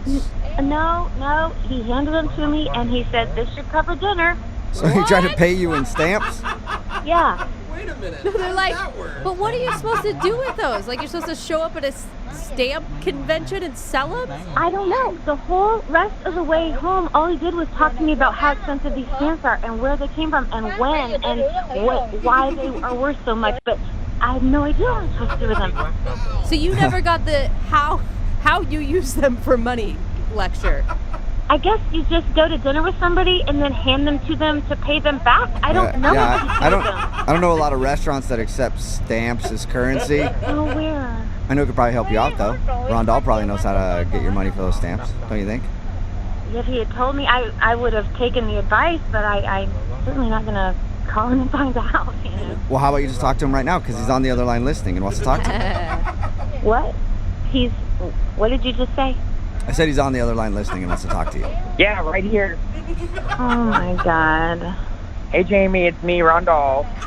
Hey, how are you? Well, I'm a little confused, actually. What would you possibly be confused about, Rondell? I'm just not quite sure why you're upset about this. I mean, I've never, ever showed anyone my stamp collection, much less a girl, and I've never given someone a stamp. I don't think you understand how valuable these stamps really are. You know, was I not very clear? Well, yeah. I mean, I understand that they're valuable to people that collect stamps, but for people that are just need their money back from paying for dinner, no, I don't. They're not that valuable to me. Well, these aren't just some kid stamps. And, you know, it's never too late to start being a collector either. That's really not an excuse to me. Oh, my God. It's not an excuse now. He's mad. Rondell, how much are these stamps worth? Oh, gosh. Well, you know, I gave her some midway ones. I gave you that 1949 the Wright Brothers stamp. Oh, that's a good one. That one was at least $60 on some platforms. Wow. Yeah. That's pretty good. How much was the meal? It was like $85. Okay. So you almost have all of your money back in one stamp. That's pretty good. No. It's the effort. I'm not going to sell stamps to get my money back. You're right. You shouldn't sell it. It's a collector's item, and it will only appreciate in value. Yeah. One day, your $85 meal, you could get millions back. You guys, we're making fun of him, but yeah, you're investing in your future. I will say, I think that what he is trying to say here is that you were really special to him, and he gave you something special to show you that. It kind of got lost in nerd language, but I do think it was a nice gesture on his part. Thank you. Finally, somebody who understands, because those stamps were close to my heart, and I kind of missed them since I gave them to you. You're missing the stamps.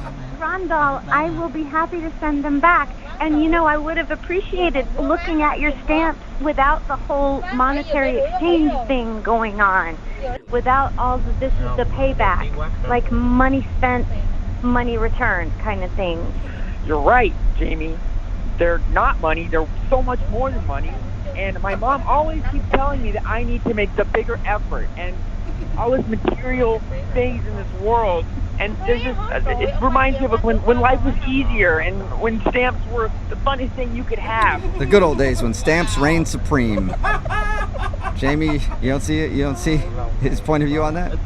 No, I totally understand. I get it. It was a simpler time, and it's just not something you come into contact with every day. Somebody trying to pay you in stamps. It's just odd. But, I mean, up until the stamp moment, did you think that you were going to go out with him again? I wasn't sure. He was just different. Just different than most men, I guess. And thank you. Thank you. Oh, Yeah. sweet Rondell. Well, Jamie, would you like to go out with Rondell on a second date? We will pay for it with money and not stamps. Maybe I just overreacted about the stamp thing. And hearing him talk on the phone, he just sounds so sweet about it. Yes, I will give him a second chance. Oh, that's awesome. Rondell, what do you think, man? You got your second date? Oh, boy. Oh, boy, is right. Watch the language, Yeah, you better Rondell. get ready. Yeah. Jamie, I promise, I double dog promise that my card is not going to get declined. Okay, and I'll bring you back your stamps, okay? I'm going to bring them back to you. Yeah, you don't have to. They were a gift, but that'd be awesome if you did. Oh, my God. I think This that's is- more exciting than the actual Dude, date. the best day ever for you, man. You got a second date and you get your stamps back. And we get puzzles. Oh, that's right. You said you would send us puzzles too, Rondell. Yep, I'm Oh, this is going to be more than an expensive date than I thought. Yeah, you got a lot of work to do, Rondell. Brooke and Jubal in the morning. A text in at 78592 that says, I've never wanted to meet a guy that's into puzzles before until today. They sound so sweet. It's Brooke and Jubal in the morning talking about today's second date update. If you missed it, this dude Rondell wanted to call Jamie. They got set up by his sister and they went out on a date, and they both are into puzzles. She's kind of casually into puzzles, but he is a puzzle fanatic. Yeah. They had a good time, but the awkward moment was when his credit card got declined and she had to pay for dinner. He said he would repay her, so on the way back to her house, he stopped by his house and said that he repaid her. But we found out when we got her on the phone that he tried to pay her in stamps, because he also collects stamps, and he gave her some stamps that are worth about enough money to cover the bill. So she was kind of weirded out by that. I love how none of us were shocked that he was a stamp collector. Yeah, it didn't even faze me one bit. Well, of course he collects stamps. Definitely.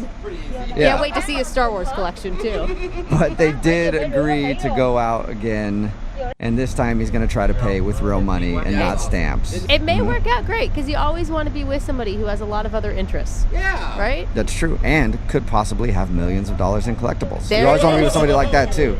Remember, if you want to do a second date update, all you have to do is email the show, and we will call the person who didn't call you back.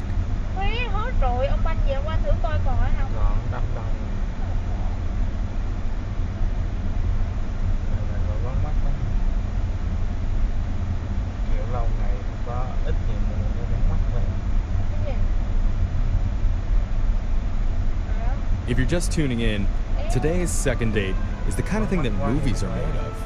Oh, yeah, for sure. High school boy meets Uh-huh. high school girl. Girl goes off to college. Years later, she comes back to visit and makes out with boy at a dive bar. Boy follows girl back to college, uninvited. Girl's busy and has to work a catering job, so boy mostly hangs out with girl's roommate. Boy leaves and calls a radio station because now he has more questions than answers. Yeah. Oh, classic. Yeah, Starring exactly. Zac Efron and Meryl Streep. That's an interesting mix. Meryl Streep is a co-ed, huh? Yeah, she could pull off a college Yeah. student. But yes, one of our listeners, Noah, reconnected with an old high school crush named Anna. They had a little bit of a fling, and when he went and visited her at her college, she had to work a lot. Yeah. And But, he didn't tell her that she was coming. yeah, Yeah. that's the first mistake Yeah. of many that I think he made. But he got the vibe that maybe something else was going on with Anna. Maybe it's another guy. Right. He's not really sure. So we're going to call Anna and try and figure out what's going on. That's right. Yeah, I just don't want her to slip away. Okay. So, Noah, I have a question. The one thing we didn't ask is after you got back, have you and Anna still been talking, or is she just not answering any of your phone calls? So this has been all over text, and anytime I actually call her on the phone, she doesn't pick up. Okay. Not a good sign. A lot of questions that you want to ask. What's the number one question that you have for her? I just want to know if she feels the same way I do after all this time. Do you have maybe a better question that is more likely to get a yes? I don't know if you're going to want to ask the answer to that. Or if she would just give me a chance to make this work, and goes. I'll make it work with all this distance. Okay. Okay. We're getting closer to Yeah. something that might turn out well. But Oh, let's give this a buddy. shot. Young okay? love, Noah, let's do it. We're going to dial Anna's phone number right now, and we're going to ask her the question. You ready? Well, a question. Yeah, I'm nervous. Can you call her, please? Okay. All right, you're going to be fine. Here we go.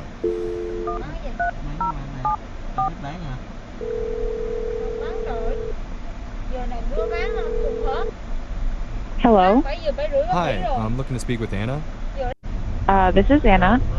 Hi, Anna. My name's Jeffrey from the radio show Brooke and Jeffrey in the Morning. I was hoping you have a second to talk. From the radio?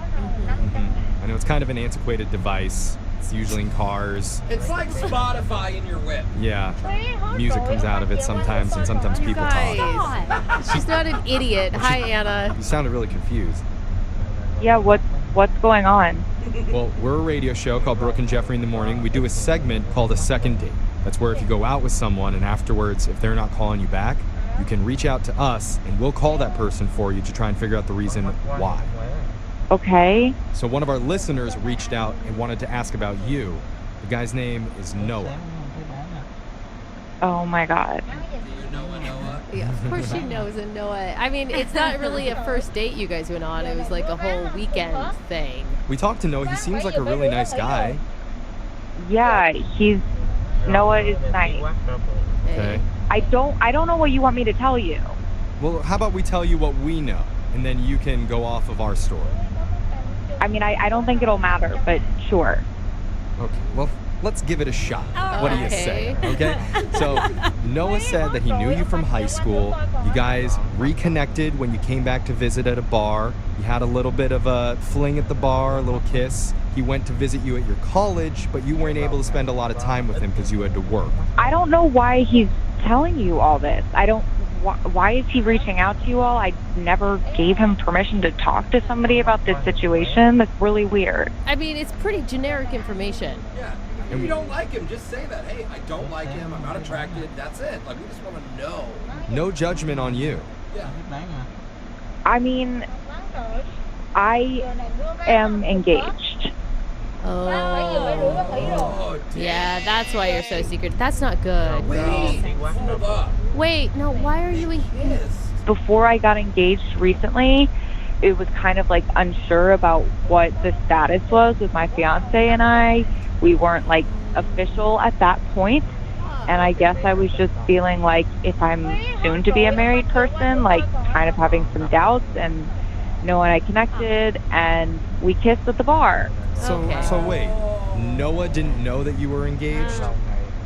No, he did not. You didn't tell him? So I wasn't engaged when we kissed at the bar, and then he just randomly showed up at my doorstep at school. We didn't talk about it. He just like appeared. So okay, I get it. Don't ask, don't tell. No, That's not where that's from. But like, dude, there's so many red flags with your engagement right now. Like, one, you weren't committed to the person right before you got engaged, which seems like all over the place to me. Two, a guy shows up to your door and you don't even have the courage to tell him, hey, I'm engaged. I mean, he's a friend. I didn't want to hurt his feelings. Yeah, but you being engaged isn't going to hurt his feelings. It doesn't have anything to do with him. Will, he really likes her. Well, I know, but like, You shouldn't have showed up. It didn't give her time to plan a lie. And that's on No, him. why lie? Why not just say I'm engaged? Shouldn't you be celebrating? Shouldn't you be excited to tell everybody? Brooke. I mean, it's a legit reason why you can't date somebody. And Brooke, you don't know whether or not his feelings would be hurt finding out that she's engaged unless we ask Noah directly. Okay, well, Because this is gonna get weird. I need to tell you, Anna, Yeah. that Noah's actually been on the other line listening this entire time, and he wants to talk to you. Oh my God. It's okay. Anna, hey, so this Oh news, my God. I wish you could have told me. Right. It didn't really feel like there was an opening to Noah. What do you mean? I mean, Even when we were in, when you came in town for the holidays, like, we walked around, and I don't know, I've always really, really liked you. You've always been my dream girl, and I didn't want to tell you that because that makes it weird. I know, but I'm sorry, I have to tell you that now, and it destroys me to hear that you're engaged. Oh, see, Brooke? Well, of course it does, but it also destroys him that you weren't honest with him, Anna. Why is it so hard to be honest these days? I don't understand. It's college, Brooke, you know. But then you shouldn't be engaged if you were walking around campus. I didn't know what to do. Everything kind of happened really quickly. It took me by surprise, and I'm sorry. I'm sorry, Noah. I mean, Noah, do you want me to send you back the pillow? Can you not? Don't talk about that on the radio, please. What pillow? You're the one who called the radio, so I think We know nothing about a pillow. Now this is all insanely embarrassing. Noah sent me a pillow of his face. Oh, sweet Noah. Oh, wow. I kind of love it. No. So fun. It's kind of funny, kind of sweet. Noah, you're a catch. I think you're a catch, Noah. If that's your girlfriend, yes. Whatever. Dude, don't bag on this guy. He's having a hard moment right now. What was going on in your mind when you sent her a pillow of your face?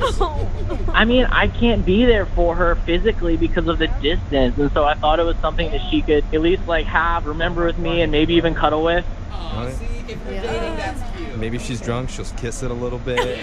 Maybe do a little more with it. But what are you doing with the pillow right now, Anna? Like you have a pillow of some dude's face at your house when your fiance comes over. It's just in my closet, and I just don't know what to do with it. So I didn't. It felt wrong to just throw it away. Oh, that's Okay, I need to ask a question, but before I do, I want to know, how serious is this fiance, Anna? I'm actually with Jeffrey on this one. I mean, it feel sounds like the switch is turning on and off. It is, and like I feel like you're holding on to things like his pillow or letting him stay without telling him because you actually do really like Noah still. I love my fiance, and I've been honest with him about the situation with Noah. Yes, I should have told Noah I was engaged up front. I wasn't engaged, and I was home for the holidays, and like it was kind of freaking out a bit. So what are you saying? Is this guy pre-med? Is he rich? Is he like an athlete? Is he a frat boy? No, I'm not talking to you guys about this. It's not going to happen. He's wealthy. I don't think the marriage is going to happen. But I need to ask at this point, Anna, would you like to go out on another date with Noah? We'll pay for it. We'll fly him out. Or we'll at least pay for the postage for you to send his pillow back to him. There you go. That is nice. I like that. I'm going to send the pillow back, but I don't need you guys to pay for it. Okay. Thank you, though, for the very kind offer. Noah, I think you're going to be just fine. You're going to bounce back, you know. Yeah, I just wish I knew. I just feel like an idiot. That's all right, buddy. It's not on you, man. You know, Noah, I feel bad. Why don't you, when you get the pillow back, why don't you send it over to me, okay? I'll try it out.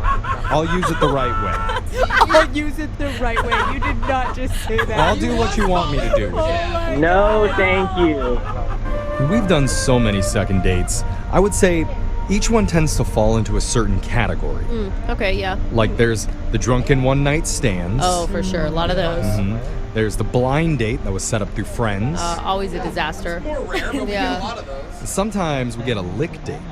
Lick? Where a couple licks each other's faces for hours. No, I've never heard of that. Oh, wait. Oh, sorry. No, that was just a dog video I just watched. Oh. What? A really good one on YouTube. It must have still been in my head. Huh? But no, back to the second date. One of my favorites is the old school high school crush date. Oh. It's kind of like redemption after Yeah. having a crush for so many years, and then you finally get to go out. That's You're just right. like lucky they're not married yet. And that's what's happening today with one of our listeners named Noah. He's been looking to reunite with an old classmate. Oh, Noah. Noah, you found me. I'm here. I am ready for you. Are you calling about Jeffrey, Noah? Hey guys, no, I'm not calling about Jeffrey. Not this time. Okay. Oh. This You must okay. have been rich. Yeah, No, I yeah, because don't- he went to a rich private school. I don't want so- you either, Noah. Okay. Forget you. Jeffrey gets all mad. Okay, whatever. Who are you calling about, Noah? Yeah, who's this person that's so much better? It's not Jeffrey. Okay, so there's this girl that I've known forever, and we went to high school together, and Can I interrupt? Noah, does she have a name? her name's Anna. Okay. All right, right. Anna. So you went to high school with Anna. Anna, Noah, I like the flow. Uh-huh. The flowa. So how did you end up reconnecting with Anna? Well, I mean, we dated in high school, and she moved away. She went to school. Oh, you guys actually dated in high school. It wasn't just a crush.